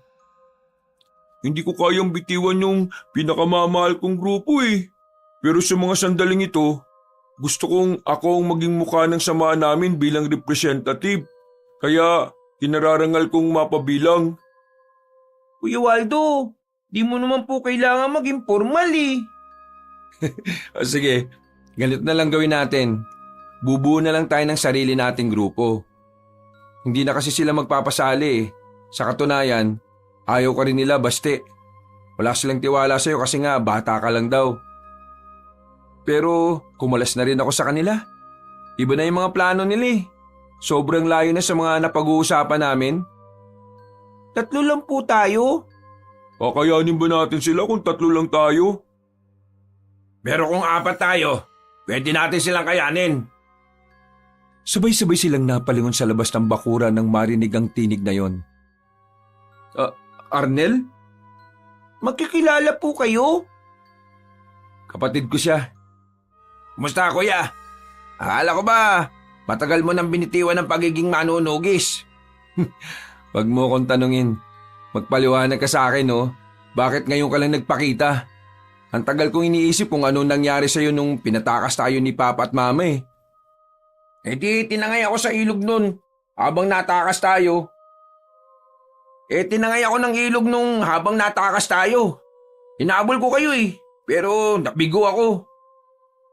Wag ka mag-alala, nakaligtas naman ako Kita mo naman, di ba? Nasa harapan mo ako ngayon. Anong ginawa mo?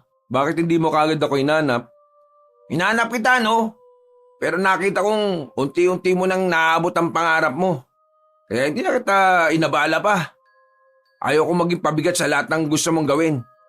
Habang wala ako sa tabi mo, ginagawa ko din yung parte ko para mabigyan ng hustisya yung pagpatay nila sa mga magulang natin. Gumawa rin ako ng sarili kong grupo. Ang kaso nga lang talagas din sila ng mga aswang. Gagi ka. Namiss kita, no? Nagyakapan ng dalawang magkapatid. Nakaramdam naman ng saya si Baste sa mga sandaling yon. Gumaan kahit papaano ang pakiramdam niya. Sana lahat may sweet na kapatid. Kuya, itong batang ito ang magiging susi natin sa laban. Bakit? Ano mo ba ang tungkol sa mutya niya? Oo, naroon ako nung bumagsak yung tipak ng bulalakaw Pinagtanong-tanong ko sa mga kakilala ko kung anong klase ng mutya ang mula sa bulalakaw. Ang sabi nila, ito raw ang eksaktong pamatay sa mga aswang. Ito lang daw ang nag-iisang mutya na hindi kayang kontrahin ng mga aswang kahit gumamit pa sila ng itim na salamangka. Baste, kailangan mo maging matibay ngayon. Pasensya ka na kasi kabata-bata mo pa. Pero ikaw ang aasahan naming lahat pala dito. Huwag ka mag-alala. Hindi ka naman namin pababayaan Nandito pa rin naman kaming 3 para tulungan ka. Huwag din po kayong mag-alala. Hindi po ako magiging mahina. Lahat po gagawin ko para manalo tayo sa laban. Kung ganun, ihanda na natin ang sarili natin. Pumasok na sila sa loob ng bahay at saka nagsagawa ng kanilang plano. Nagbatuan sila ng mga opinyon. Kahit ang batang si Baste ay nagagawa rin makapagbigay ng suwestyon. Pagdating ng kinagabihan, nakatambay lang sila sa bakuran. Kanya-kanya na silang may hawak ng patalim. Habang ang batang si Basti naman ay kamaulang ang gagamitin sa magiging laban. Pinsan, sigurado ko bang wala kang gagamitin kahit na anong patalim? Kamao lang ang gagamitin ko. Di ko na kailangan pang gumamit ng kahit na anong matalas na bagay. Kakaiba lakas ng mutya ng bulalakaw no? Kahit wala siyang gamit na armas, kakayanin niya. Pero, ikaw bata kailangan mo pa rin mag-ingat Hindi basta-basta makakalaban natin. Tama si Arnel. Hindi tayo pwede makampante. Dapat, laging nasa maayos ang kondisyon ng isip natin para mas madali tayo makapag-isip ng mga paraan. Basta ako, gagamitin ko lahat ng natutunan ko. Anong pangalan mo? Waldo pangalan ko. Arnel naman ang sa akin. Oo, narinig ko naman kanina Marami pong salamat sa inyong tatlo Ha? Salamat saan? Kasi pakiramdam ko po, kuya ko kayong lahat Baste, mula ngayon, isang pamilya na tayo. Natigil lang ang kanilang usapan nang biglang narinig nilang naalarma na ang samahan ng mga manunugis. Pinatunog na rin ang kampana na hudyat na nasa baryo na ang kanilang mga kalaban. Napalunok ng laway ang batang si Baste. Sa mga puntong ito, nararamdaman na nila ang mutya ng bulalakaw. Tila nagliliyab na ito at handang-handa na ring sumabak sa madugong labanan. Kalmado pa ang kalooban nila ng mga sandaling yon, pero minabuti na rin nilang rumonda sa lugar. Maya-maya pa, nakita nilang hindi na magkandaugaga ang mga manunugis. At ayon sa mga yon, ang mga aswang ay namataan na sa iba't ibang parte ng kanilang baryo. Agad na nagsagawa ng matinding konsentrasyon ng bata. Sa pamamagitan ng kanyang mutya ng bulalakaw, tumalas ang kanyang pakiramdam at nalaman niya ang lokasyon ng mga aswang. Nagtatago lang ang mga nilalang sa pagitan ng baryo at ng gubat.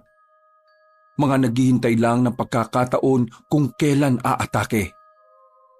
Nakaabang sila. Kailangan po natin silang unahan. Sige, susundan ka namin. Birahin ka agad natin. Sa wakas, makakapatay na naman ako ng aswang. Hindi sila nag-atubili na tumungo sa kinaroroonan ng mga nilalang. Ilang minuto lang pagdating nila doon, nadatnan nga nila ang mga aswang na nagtatago. Bigla silang inatake ng mga yon. Mabuti na lamang ay nakahanda na sila sa mangyayari. Nakipagsagupaan sila. Kitang-kitang mabilis din ang mga aswang kaya hindi naging madali para sa kanila na saglitin ang laban. Bukod kasi sa mabibilis sa mga yon, lumalamang pa ang mga aswang dahil sa mga nagtataasang puno na pinagtataguan ng mga yon. Kakaiba mga aswang to. Parang pinagandaan din nila ang pagharap natin. Alam na siguro nila ang tungkol sa mutya ng bulalakaw. Ang babaeng may pangalan na Carmina, nakalaban ko na siya pero nakatakas siya Siguro siya ang nagsabi sa mga kasama niya tungkol sa akin at tungkol na rin sa mutya ng bulalakaw. Biglang may lumitaw na aswang sa gilid ni Baste. Akmang sasakmalin siya nito pero dahil nakahanda naman ang bata, nagawa niya itong ilagan. Sinuntok niya ng malakas ang mukha ng aswang. Narinig pa nilang tumunog ang panga ng aswang. Bumagsak sa lapag at nangisay-ngisay at tuluyan ng namatay. Pabirang lakas yan, Baste! Alerto! Lumabas na ang aswang at sabay-sabay na lumusob sa kanila. Nakipagsabayan ng 4 sa mga yon. Para mas madali ang laban ay unti-unti nilang dinala ang mga aswang sa walang puno. Bumalik sila sa baryo at sinundan sila ng mga aswang hanggang sa bakanting lote. Ito na pagkakataon natin! Wala na silang pagtataguan! Muling umatake ang mga nilalang. Namamangha ang 3 binata nang makita nilang ginagamitan lamang ni Baste ng kamao ang mga nakakaharap nito. Lahat ng iyon ay bumubulagta. Namamatay kahit suntok lang ang ginagawa ng bata. Mga ilang sandali pa, naubos na rin nila ang unang hanay ng mga aswang. May tinamon na rin naman silang sugat, pero hindi naman yon malalalim. Ayos lang ba kayo? Tumango lamang silang bilang tugon. Aabante na sana sila sa susunod na pinagtataguan ng mga aswang nang biglang may mga dumating na naman. Isang grupo ng mga aswang na pinamumunuan ng isang babae. Ang babaeng pamilyar kay Baste. Siya yung babaeng yun. Siya ang nakalaban ko nung nasa abandonadong warehouse ako. Insan, sabihin mo nga, mabangis ba ang babaeng yan? Opo, mabangis din siya. Kaya hindi natin siya dapat minamaliit. Pinalibutan sila ng mga aswang. Tila nakikiramdam muna sa kanila ang mga yon. Hindi rin matukoy ng batang si Baste kung ano ang binabalak ng mga kalaban nila. Nagtataka ang mga yon kung bakit nakatayo at nakapalibot sa kanila ang mga aswang. Ano? Naduduwag na ba kayo? Lumapit kayo at magkaalaman na! Walang nagsasalita sa mga aswang. Nanatiling nakatingin lang sa kanila at hindi man lang gumagawa ng kahit na anumang masamang kilos. Naghinala na si Baste sa mga pagkakataong ito.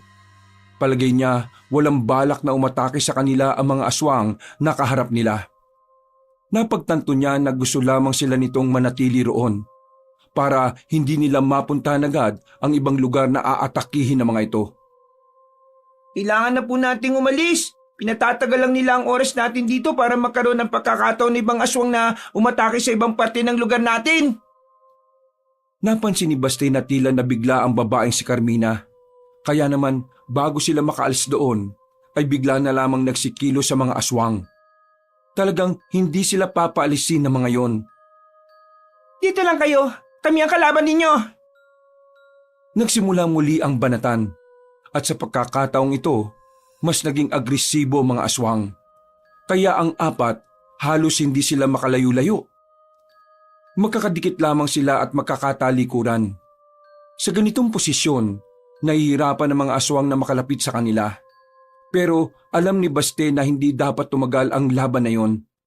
Nakikita niya kasing tila hindi rin naman handang makipaglaban ng mga aswang. Pinapatagal lang talaga ng mga yon ang pananatili nila roon. Hindi na nagsayang na pagkakataon pa ang batang si Baste. Naglakad dito paabante. Ipinagtaka naman ito ng kanyang mga kasama. Maging ang mga aswang na rin lalo na si Carmina. Baste, anong gagawin mo? Hindi na nagsalita pa ang bata. Huminto ito sa gitna. Ipinikit ang kanyang mga mata at nagsimulang bumulong sa hangin. Ano pang hinihintay niyo mga inutil kayo? Atakihin niyo na ang pupit na yan! Sabay-sabay na lumapit ang mga aswang kay Baste. Pero sa hindi malamang dahilan, hindi nila magawang hawakan ng bata. Napatigil ang mga aswang nang makita nilang umuusok ang kamao ni Baste. Pagdilat ng mga mata nito, sinuntok agad nito ang isang aswang na umatake sa kanya. Nabali ang ulo ng aswang.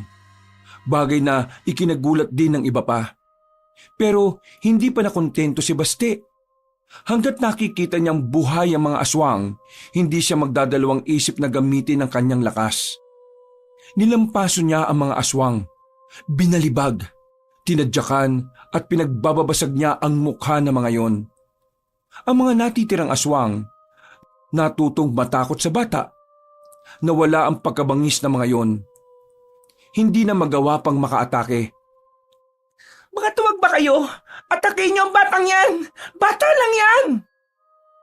Nagalit ang babaeng si Carmina. Kaya sa mga sandaling ito, napilitan na lamang din itong magpalit ng anyo para harapin ang bata. Masyado ka na masakit sa ulo ko, bata ka! Alam ko pong hindi ikaw ang pinakapinuno ng mga aswang. Nabasa ko sa mga matumuno na meron ka pang isang sinasamba. Nasaan ang pinuno ninyo? Ang kapal naman ang mukha mong itanong sa akin ng bagay na yan. Sino ka ba sa akala mo para makaharap ang pinuno namin? Isa ka lang batang aksidenteng pinagkalooban ng mutya. Hindi mo siya kakayanin kapag nakaharap mo na siya. Kakayanin ko ang pinuno ninyo kasi nasa likuran ko po ang taong nagmamahal at sumusuporta sa akin. Pati na rin ang mga tao ng bayan na ito. Kuya, kanya ba talaga magsalita ang batang yan? Parang bayani, oh. Isa naman talaga siyang bayani. Siya ang magiging pangunahing bayani ng bayan na ito. Hindi nagtagal, gumapang ng mabilis ang dalaga patungo sa bata. Pumaibabaw si Carmina sa batang si Baste. Pero tinadyakan lang ito palayo. Nang makabangang si Baste, ito naman nung lumapit sa dalaga. Nahawakan ng bata ang damit ni Carmina na siya naman itong hinilan ng malakas. Hinambalos niya ang babae sa lapag. Pagkatapos, pinakawalan ni Baste ang malakas nitong suntok sa mukha ng dalaga. Sa lakas ng suntok, tumabingi na ang matangos na ilong ng babaeng aswang. Walang iya ka! Walang iya kang bata ka! Sinira mo magandang ilong ko! Wala pa po yung kumpara sa mga buhay na nasira ninyo! Wala akong pakialam! Papatayin kita! Papatayin kita! Nangisay ang dalaga. May mga tumunog na buto sa katawan nito. Kasunod nito ay ang bahagyang paglaki ng mga muscle ni Carmina. Palagay ng bata, yun ang huling pagpapalitan nyo ng babae. Naku, mukhang delikado na rito. Kailangan na nating umalis, Basti. Hindi! Kakayanin ni Basti ang aswang na yan! Magtiwala tayo sa kanya! Anong kakayanin? Tingnan mo nga lumaki na ang katawan ng babae. Nararamdaman ko si Basti. Wala siyang nararamdaman kahit na anong takot. Kailangan nating ibigay ang tiwala natin sa kanya sa puntong ito. Uy, Basti! Sigurado ka bang ayos ka lang dyan? Ayos lang po ako dito! Huwag niyo po akong intindihin! Hindi po ako mapapahamak dito! Papatayin kita! Papatayin kita! Binukana ni Carmina ang malapad nitong pakpak. Lumipad ito sa ere at saka umatake. Nagawa nitong kalmutin ang bata pero daplis lang. Hindi yun ininda ni Baste. Sa halip, tila mas lalo pang ginanahan ng bata na makipagsabayan sa kaharap na aswang. Papatayin kita! Magbabayad ka sa akin! Hindi mo magagawa yan! Hindi mo ako kakayanin! Ayos natuto ng magyabang ang batang to Sa muling pag-atake ng babaeng aswang, muling umusok ang kamao ng batang si Baste. Nagawa niya makailag. Nang makakuha ng tamang pagkakataon, mabilis niyang hinagupit ng suntok ang aswang sa braso. Lumagutok ang buto nito. Lumaylay ang braso ni Carmina at hindi na maigalaw. Pero hindi pa rin natatapos ang lahat. Muling sinuntok ng bata ang babae sa kabilang braso. Hindi na rin yun magamit pa ni Carmina. Walang iya ka talagang bata ka! Hindi na nito natapos ang sasabihin ng makatanggap na rin ito ng suntok sa panga. Naiba ang forma ng panga ng dalaga sa lakas ng pagkakasuntok. Hindi na ito makapagsalita, pero patuloy pa rin ito sa pagiging agresibo na parabang wala lang nangyari. Kaya naman hindi na rin nagpatumpik-tumpik pa at sinundan niya ito ulit ng maraming suntok ang mukha ng dalaga. Nang hindi na ito umatake, inipon niya naman ang lahat ng kanyang lakas sa kanyang kaliwang kamao. Mabilis siyang lumapit kay Carmina at saka pinakawala ng huli nitong hagupit. Pinatama niya sa dibdib ang suntok niya. At dahil doon, tuluyan ng tumumba si Carmina at nalagutan na ito ng hininga. Hingal na hingal ang batang si Baste, pero sulit ang pagod nila sa mga oras na yon. Lahat kasi ng mga aswang na kinalaban nila ay nalagas na nila. Pero dahil hindi pa tapos ang laban, hindi pa rin sila naging kampante.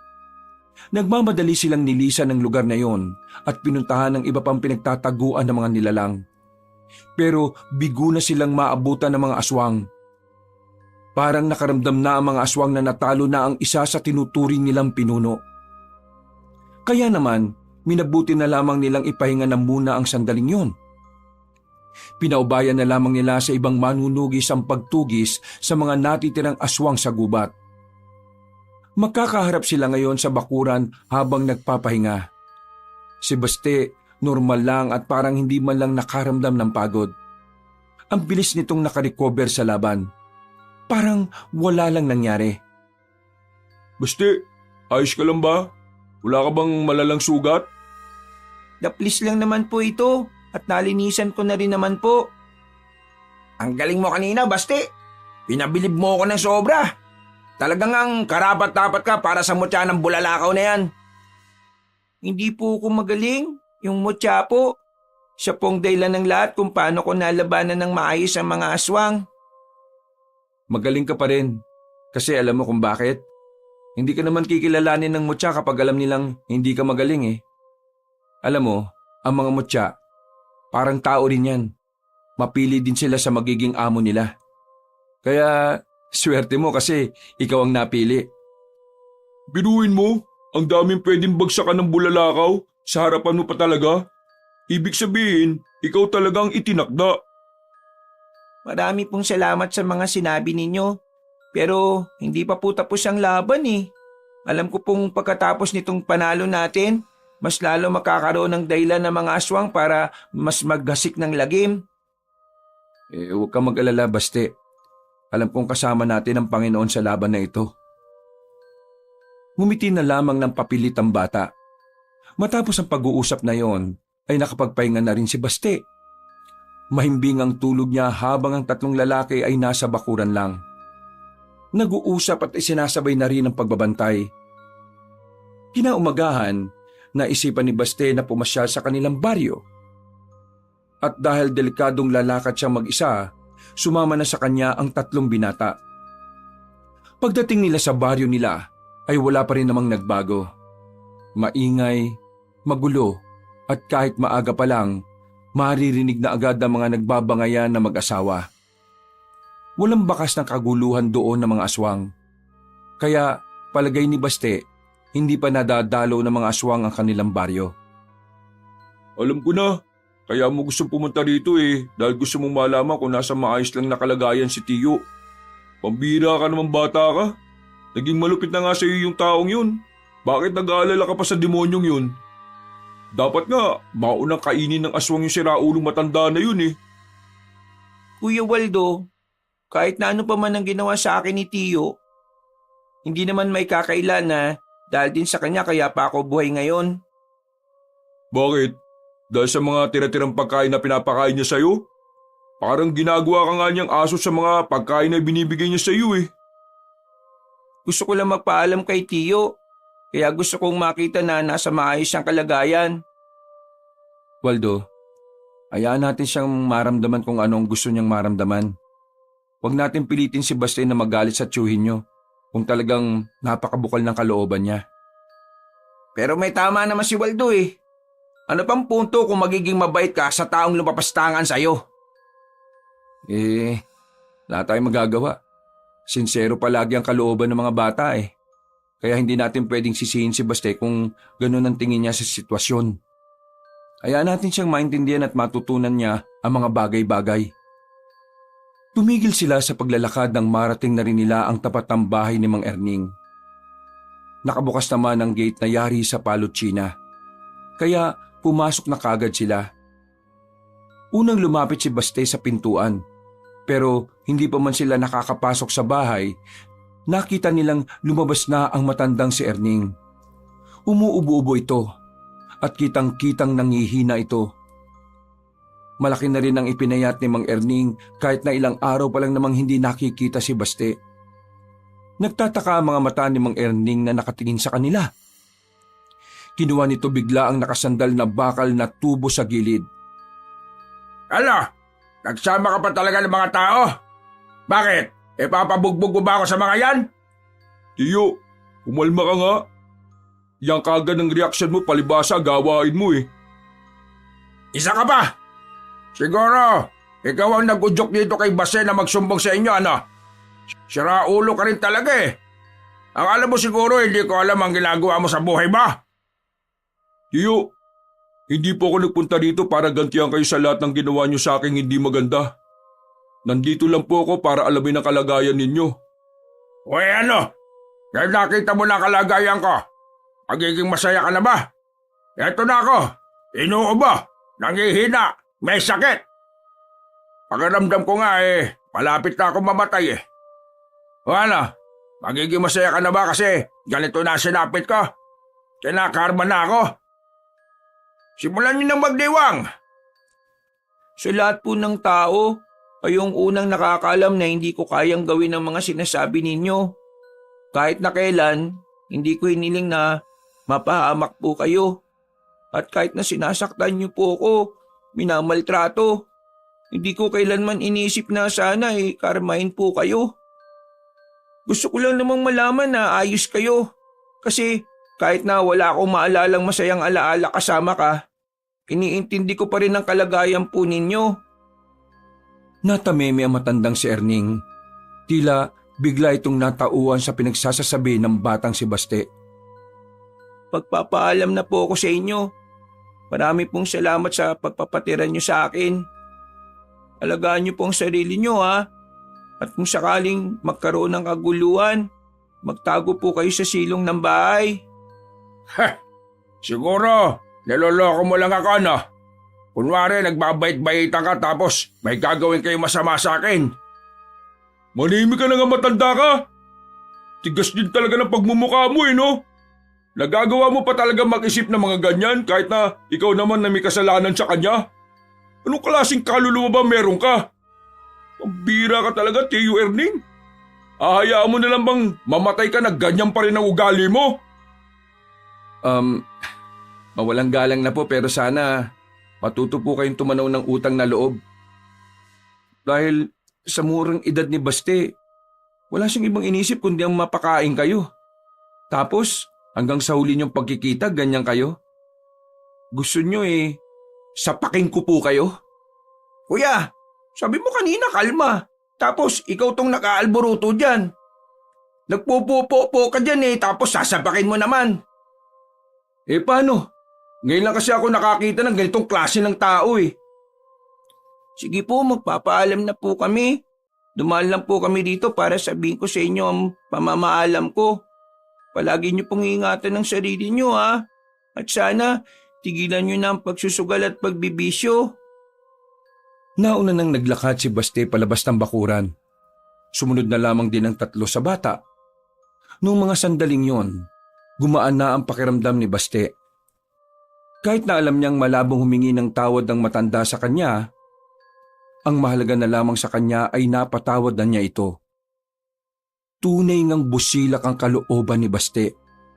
Isang bagay na mas lalong nagustuhan sa kanya ng mutya ng bulalakaw. Ang pagkakaroon niya ng bukal na kalooban ang siyang mas lalong nagpapalakas ng kanyang mutya. Matapos ang madramang sandali, tumigil na muna sila sa isang karinderya. Sakto namang nakapagdala ng pera si Tommy kaya kumain na muna sila roon. Habang kumakain, naririnig nila ang pinag-uusapan ng mga kalalakihan sa kabilang lamesa. Ayon sa mga yon, may isang grupo na naman ng mga manunugis ang tinirada ng mga aswang. Kuya, wala bang ibang paraan para malaman natin ang susunod na galaw ng mga aswang? Hindi ko rin alam kung meron. Traidor kasi mga kilos nila Inuuna nila mga walang kalaban-laban. At kapag yun din naman ang pinrotektahan natin, ang aatakihin naman nila yung mga manunugis. Kaya kong malaman kung saan po sila nagkukuta. Pero kakailanganin ko ng mas malakas na katawan para magawa yun. Mas malakas na katawan? Pwede ka siguro uminom ng energy drink, mga isang kahon. Huy, raulo ka ba? Di namatay ang pinsan mo. Mag-isip-isip ka nga. Hindi naman pwede sa bata yung sinasabi mo Parang nagbibiro lang Uy, seryoso tayo ngayon, Waldo. Sasamantalahin ko na po yung pagkakataon. Mag-iinsayo ko na mag-iinsayo para mas lumakas po yung katawan ko. Pagkatapos nilang kumain ay umalis na rin sila sa baryong yon. Bumalik sila sa bahay ni Tommy. At sa pagkakataong ito, isang masamang balita na naman ang narinig nila. Nagtindigan ng balahibo ni Tommy nang malaman na ang mga kasamahan niya nalagas na mga aswang noong gabi. Ang tatanga naman kasi ng mga kasamaan mo Alam naman nilang may mga aswang na sa mga baryo. Nakagawa pa talaga nilang mag-inom ng alak. Yun ang nakaabot na kwento sa kanila mula sa kakilala ni Tommy. Inis na inis si Arnel. Ayaw na ayaw niya kasi talaga ng taong tatanga-tanga. Tama lang pala talaga na umalis ka sa kanila, Teacher Tommy. Mga mukhang hindi naman pala sila nag-iisip Nagpapadala po sila ng mensahe. Ang mga pagpaslang pong ginagawa nila nagpapaiwatig na hindi nila tayo uurungan. Nararamdaman ko po, gumagawa na ng sariling akbang ang kanilang pinuno. At yun po, ang kailangan nating pagandaan.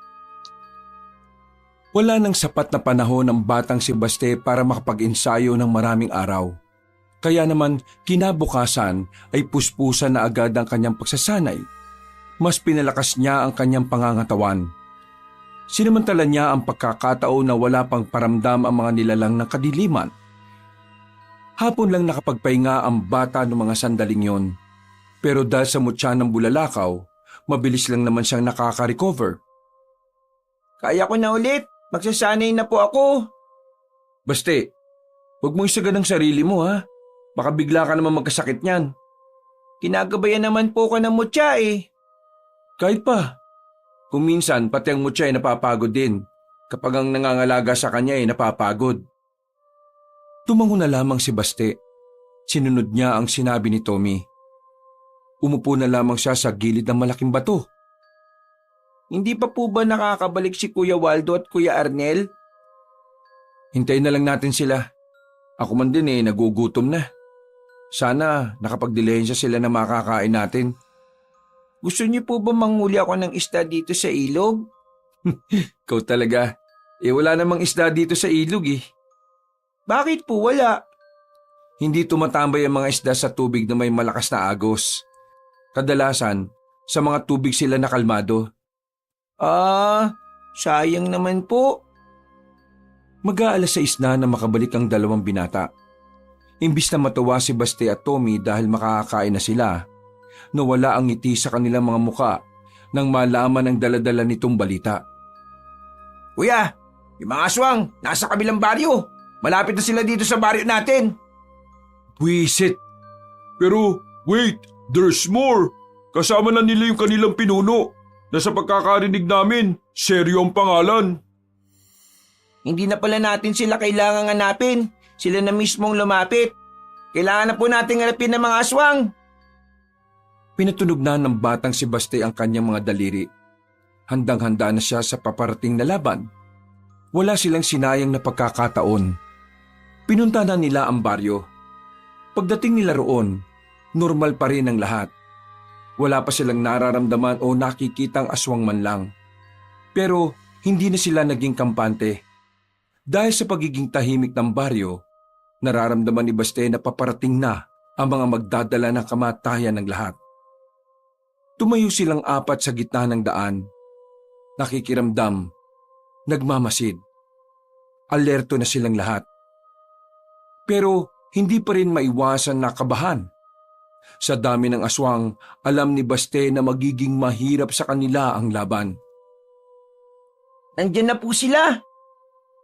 Humigpit ang hawak ng 3 binata sa kanilang mga sandata. Nagsimulang dumaloy ang kaba sa kanilang kalooban nang magpakita na sa kanila ang pinuno ng mga aswang. Kaswalang itong naglakad at tumigil sa harapan nila. Wala itong ibang kasama. Ikaw ba ang nagmamay-ari ng mutya ng bulalakaw? Ako nga po. Kung ako sa'yo, huwag ka lang makialam sa gusto kong mangyari. Bata ka pa, marami ka pang maabot sa buhay. Pero hindi mo magagawa yon kung ngayon mamamatay ka. Isa lang naman po ang gusto kong gawin eh. Yun ay ang ipagtanggol at ang kaligtasan ng mga tao. Umawa ng mahina si Mang Seryo. Minalit nito ang ambisyon ng bata na makuha ang kapayapaan. Sa tagal na kasing aswang ni Mang Seryo, ito ang unang pagkakataon na nakatagpo matanda ng batang nangangalaga sa mutya. Hindi ko na kailangan magsayang pa ng oras sa inyo. Wala sa inyo ang makakapantay sa lakas ko. Mga kasama, tapusin niyo na ang mga ito! Nagsilabasan ng mga aswang na nagtatago lang pala sa gilid-gilid. Unang kita pa lang ni Baste. Ramdam niya kaagad na hindi tatagal sa laban ng mga kasama niya. Hindi naman sa wala siyang tiwala. Ang tumatakbo sa isipan niya ang realidad na kahit kailan hindi mananalo ang kaunting bilang sa mas nakakarami. Bakit hindi mo na lang ako subukan? Para malaman natin kung talagang hindi ako papantay sa lakas nyo. Aba, gusto mo ba talagang masubukan ang pinakamalakas na aswang? Wala naman pong mawawala kung susubukan nyo, di ba? Maliban na lang kung matatalo ka. Talaga pong mawawala. Talagang yumayabang nitong pinsan ko ah. Tinanggal na matandang si Seryo ang damit niya. Nakita nila ang katawan nitong kahit kulubot na ay punong-puno ng mga tato. Sige, pagbibigyan kita. Pero wag mo akong sisisihin kapag namatay ka. Wala pong makikialam ha. Kaming dalawa lang ang maglalaban.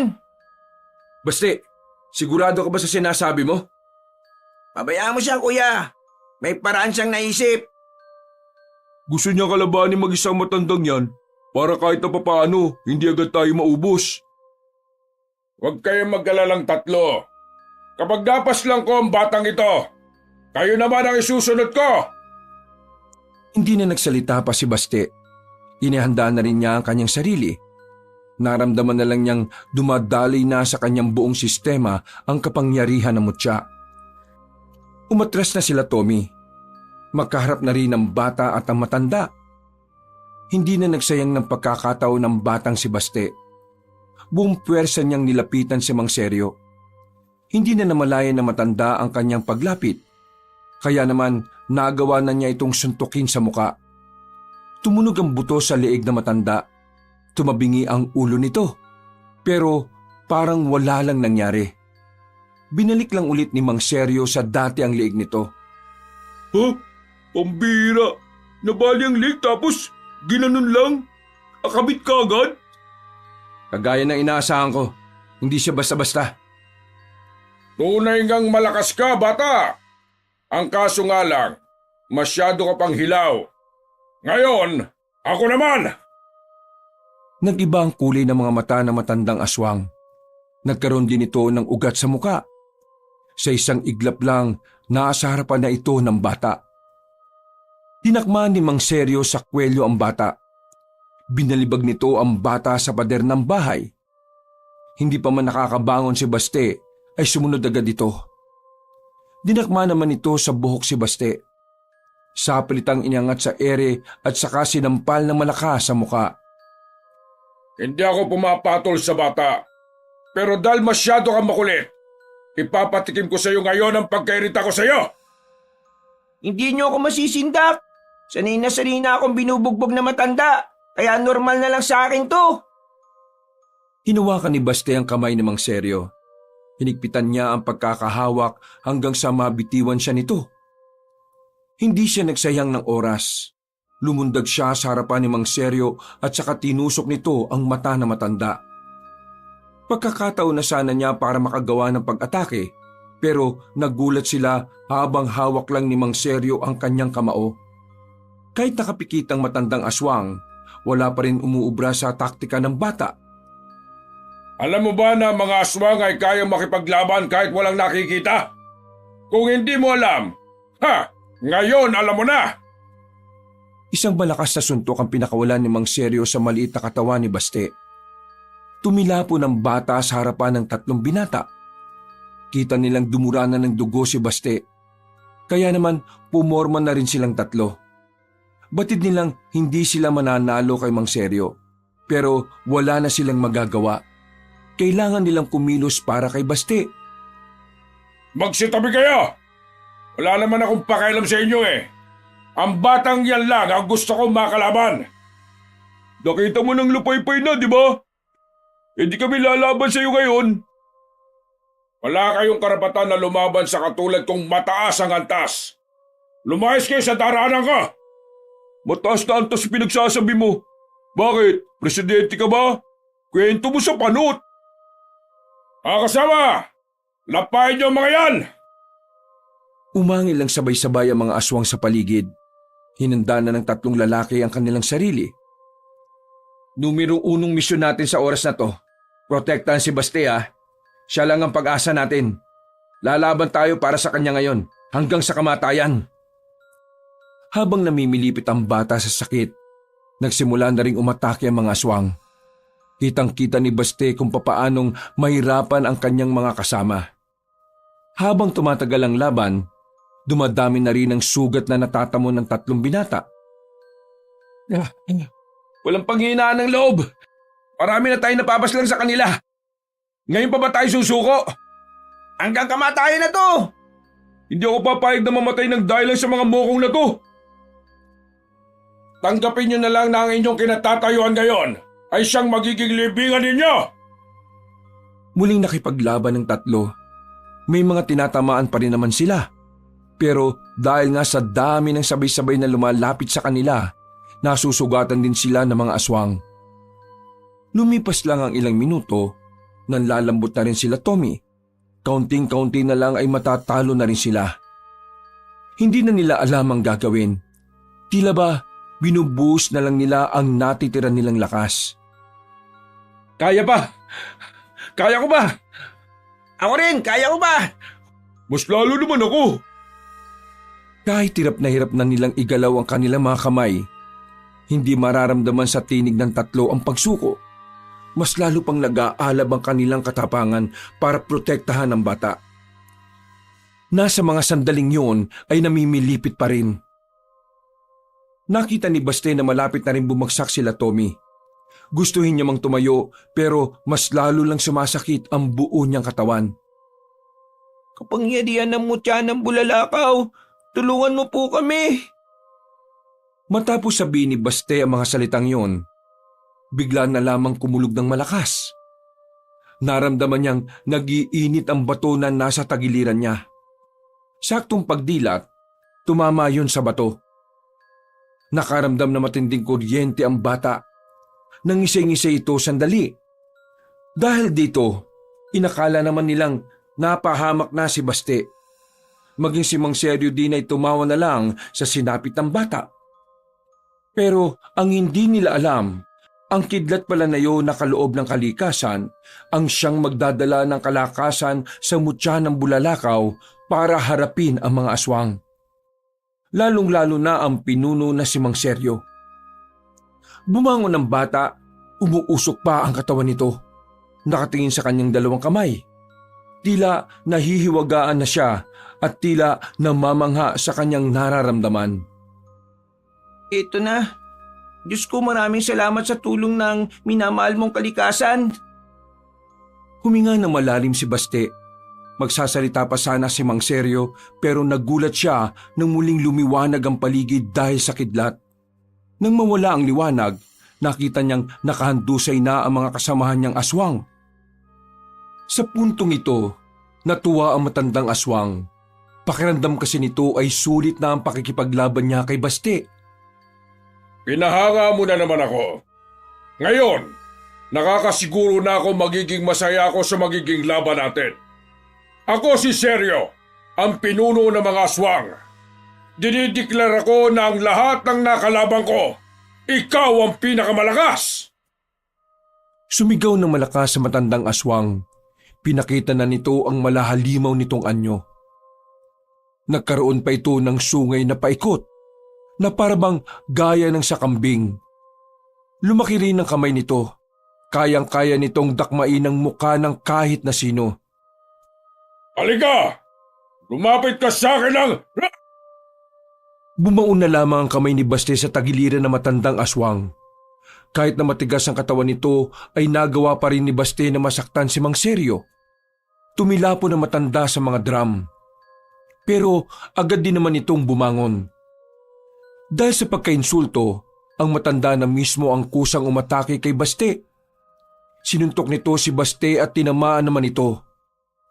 Tumansik ang bata sa silong ng isang bahay. Lumapit doon si Mang Seryo pero nagulat na lamang siya nang maramdamang nasa likod na si Baste. Huli na nang lumingon siya dahil isang malakas na suntok na naman ang tumama. Halos hindi makahinga si Mang Seryo sa lakas ng suntok ni Baste. Ibang-iba na ang bata sa mga sandaling yon. Parang hindi na ito bata sa sobra nitong lakas at bilis.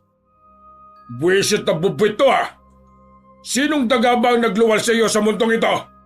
Napaka... Aray! Muling tumilapon ang pinuno ng mga aswang. Pero agad naman yung sinundan ng bata. Pinagsusuntok niya yon sa muka hanggang sa halos hindi na ito makilala. Tatapusin na sana ni Baste matandang aswang, ang kaso nga lang ay nakakalas na ito sa kanya. Tingin mo sa akin, tanga! Hindi ako papayag na mapaslang lang ng isang kagaya mong bata! Hindi ko rin nahayaan na magtagumpay ang masamang plano mo. Kaya ngayon pa lang, pipigilan na kita, Manong! Huwag mo akong matawag-tawag na Manong! Lumundag na mataas si Mang Seryo. Buong akala ni Baste ay siya ang aatakihin nito. Pero nilagpasan lang siya nito. Nanlaki na lamang ang mata ni Baste nang makitang nahablot na matandang aswang si Waldo. Papaslangin ko ang taong ito kapag may ginawa ka pang hindi ko magugustuhan! Sige! Basti, huwag ka makikinig sa bukog na ito! Gawin mo lang ang gusto mong gawin! Biglang napapaisip si Baste. Si Waldo na lang kasi ang natitira niyang pamilya. Kaya naman, hindi niya rin alam kung kaya niya bang mawala si Waldo. Uy, Basti! Huwag mo akong intindihin ha! Masaya ako mamamatay kung matatalo mo tong matandang ito! Makakawalan ko ang taong ito kung ibibigay mo sa akin ang mutya ng bulalakaw! Huwag ka makikinig sa kanya! Baste, ibigay mo na sa kanya ang mutya. Mas mahalaga ang buhay ni Waldo. Naririnig mo ba sinasabi mo, Arnel?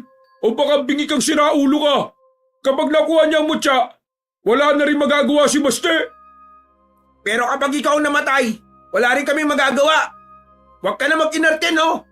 Ito lang ang pagkakataon na magiging mahalaga ang buhay mo. Ibig sabihin, buong buhay ko walang halaga ang buhay ko. Ikaw nagsabi niyan, ha? Hindi ako. Nakapag-desisyon na po ako. Ibibigay ko na ang mutya. Ano? Nabubuang ka na yata? Hayaan na natin si Baste. Desisyon niya yan eh. Isa ka pa? Ibibigay ko ang mutya. Ihagis ko sa harapan mo pero kasabay nun, pakakawalan mo si Kuya Waldo. Yan! Ganyan nga! Madali ka naman palang kausap, bata ka eh! Parang dinukot ni Baste ang tipak ng bulalakaw sa kanyang tagiliran. Nang makita yun ni Mang Seryo ay tila nagningning ang mga mata nito. Batid na matandang aswang na kapag nakuha na niya ang mutya, malabo na siyang matalo ni Baste. Inihagis ni Baste ang mutya sa tapat na parang hindi man lang nagdalawang isip. Oh, ayan ang mutya ng bulalakaw. Pakawala mo na si Kuya Waldo ko. Tumatawa-tawa pang itinulak ni Mang Seryo si Waldo. Nang masiguro ni Baste na ligtas na ang kanyang pinsan, saka sumilay ang nakakalokong ngiti niya. Pagdampot ni Mang Seryo sa mutya, nagulat ito nang bigla siyang mapaso. Kasing init ng nagbabagang metal ang init ng batong yon. Hindi mo ba alam na ang mutya ng bulalakaw ay hindi nagpapawak sa ibang tao o nilalang? Kaya naman, malabong mahawakan mo yan. Sa madaling sabi, naisahan kita. Bigla na lamang lumutang ang bato at saka tumungo sa direksyon ni Baste. Hinawakan niya ulit yun. Hindi ubra ang naisip mong paraan, Mang Seryo. At dahil alam kong mas uunahin mo ang mga walang laban, sisiguraduhin ko nang hindi mo na yung magagawa pa. Walang iya ka! Niloko mo ko! Tuso kang bata ka! Ang sabi nila, mapanlin lang daw ang mga aswang. Pero ngayon, napatunayan natin na mas mapanlin lang ang mga tao. Kaya sa susunod niyong buhay, hindi na kayo dapat magtiwala sa mga tao. Paalam po sa inyo! Muling pumorma ang batang si Baste. Nakita nilang tila umuusok ang kamao nito. Nagkaroon din ng malakas na hangin na pumapalibot sa bata. Ha? Ano yan? Ipo-ipo? Gumilit sila Tommy sa pagkakataong yon. Nang mawala ang malakas na hangin, mabilis na nilapitan ni Baste ang matandang si Seryo. Sinuntok niya ito ng malakas sa dibdib. Nang makita ni Baste na sumuka na ng dugo ang pinuno ng mga aswang, ginamit naman niya ang kaliwang kamao niya. Sinuntok niya ulit si Mang Seryo at sa pagkakataong yon ay tumilapon na ang matanda. Sumadsad pa ito sa lupa at saka tumama sa pader ng bahay. Hindi maaari. Hindi ako pwedeng matalo na isang bata lang. Hindi na bata ang isang batang kinapitan ng malakas na mutya. Una pa lang, ay alam niyo na yun dapat. Tuwang-tuwa ang matandang si Seryo. Bagay na ikinugulo naman ang isipan ng tatlong lalaki.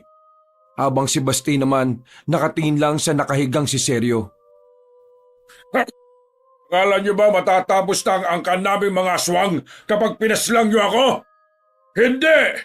Isa lang akong sanga. Hindi niyo pa nahahanap ang puno. Kung kinakailangan na baliin namin ang sanga ng puno na sinasabi mo, gagawin ko yun ng paulit-ulit. Nilapitan ni Baste si Mang Seryo. Hinawakan niya ang matanda sa kwelyo at pinaupo. Isinandal niya yun sa pader. Unti-unting pumikit ang matandang si Seryo. Buong akala nila ay patay na ang matandang aswang. Pero pagtalikod ni Baste, bigla na lamang yung tumayo at takmang kakagatin nito ang bata. Pero mabilis na nakailag si Baste at saka nagpakawala ng suntok. Sa lakas ng pagkakasuntok niya sa dibdib ni Mang Seryo, lumabas ang buto nito sa likuran. Dahil doon, bumagsak agad ito at sunod-sunod na sumuka ng dugo. Nakatingin ito kay Baste. Mga ilang sandali lang ay nalagutan na ito ng hininga. Lumapit naman sila Tommy sa kanya. Sinilaban nila ng apoy ang katawan ni Mang Seryo. Natapos na natin ang laban. Nagtagumpay na tayo. Magkakahalong emosyon ang nararamdaman nila sa mga sandaling ito. Masaya sila dahil sa wakas, napigilan na nila ang kasamaan ng mga aswang. Malungkot din dahil sa kabila ng kanilang tagumpay, hindi may kakaila na marami din buhay ang nawala. Pagod na pagod ang kanilang katawan ng mga sandaling yon. Lupaypay sila nang makabalik na rin sila ng baryo. Napaiga na lamang sila sa bakuran. Napatingin sa kalangitan at sa mga bituin. Sa wakas, makakatulog na rin ang maimbing. Kung nasaan man ang mga magulang natin, alam kong masaya na sila ngayon. Sana wala nang aswang dito sa atin, oh. Ang hirap ng ginagawa natin, eh. Kung sakali mang may aswang pa rin dito, hindi pa rin ako titigil na gawin ang tungkulin ko bilang tagapangalaga ng mutya ng Bulalakaw. Hindi matatapos ang tungkulin natin sa isang tagumpay lang. Magpapatuloy ito hanggat hindi pa tayo nakakasigurado na wala nang aswang sa bansang ito. Hanip, parang matanda ka na talaga magsalita ngayon, ha? Tama na muna siguro yung usapan na ganito.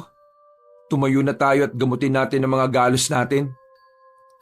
Kinaumagahan, bumalik na si Waldo at Baste sa kanilang baryo. Maging sa kanilang baryo, pumutok din ang balita na si Baste at ang 3 binata ang nakatalo sa mga aswang. Dahil dito, nakilala sila sa kanilang kabayanihan. Marami ang humanga sa kanila. Habang naglalakad, nakita nila si Mang Erning. Hindi makatingin ng maayos sa kanila. Pero pasimple itong tumango at ngumiti. Ngumiti na lang din si Baste. Noong mga sandaling yon, sinabi niya sa kanyang sarili na handa na niyang kalimutan ang masamang nakaraan niya. Gusto niyang simulan ang kanyang bagong buhay kasama ang mga taong tunay na nagmamahal sa kanya. Wakas. Mula nang mamatay ang mga magulang ni Baste, dinanas na niya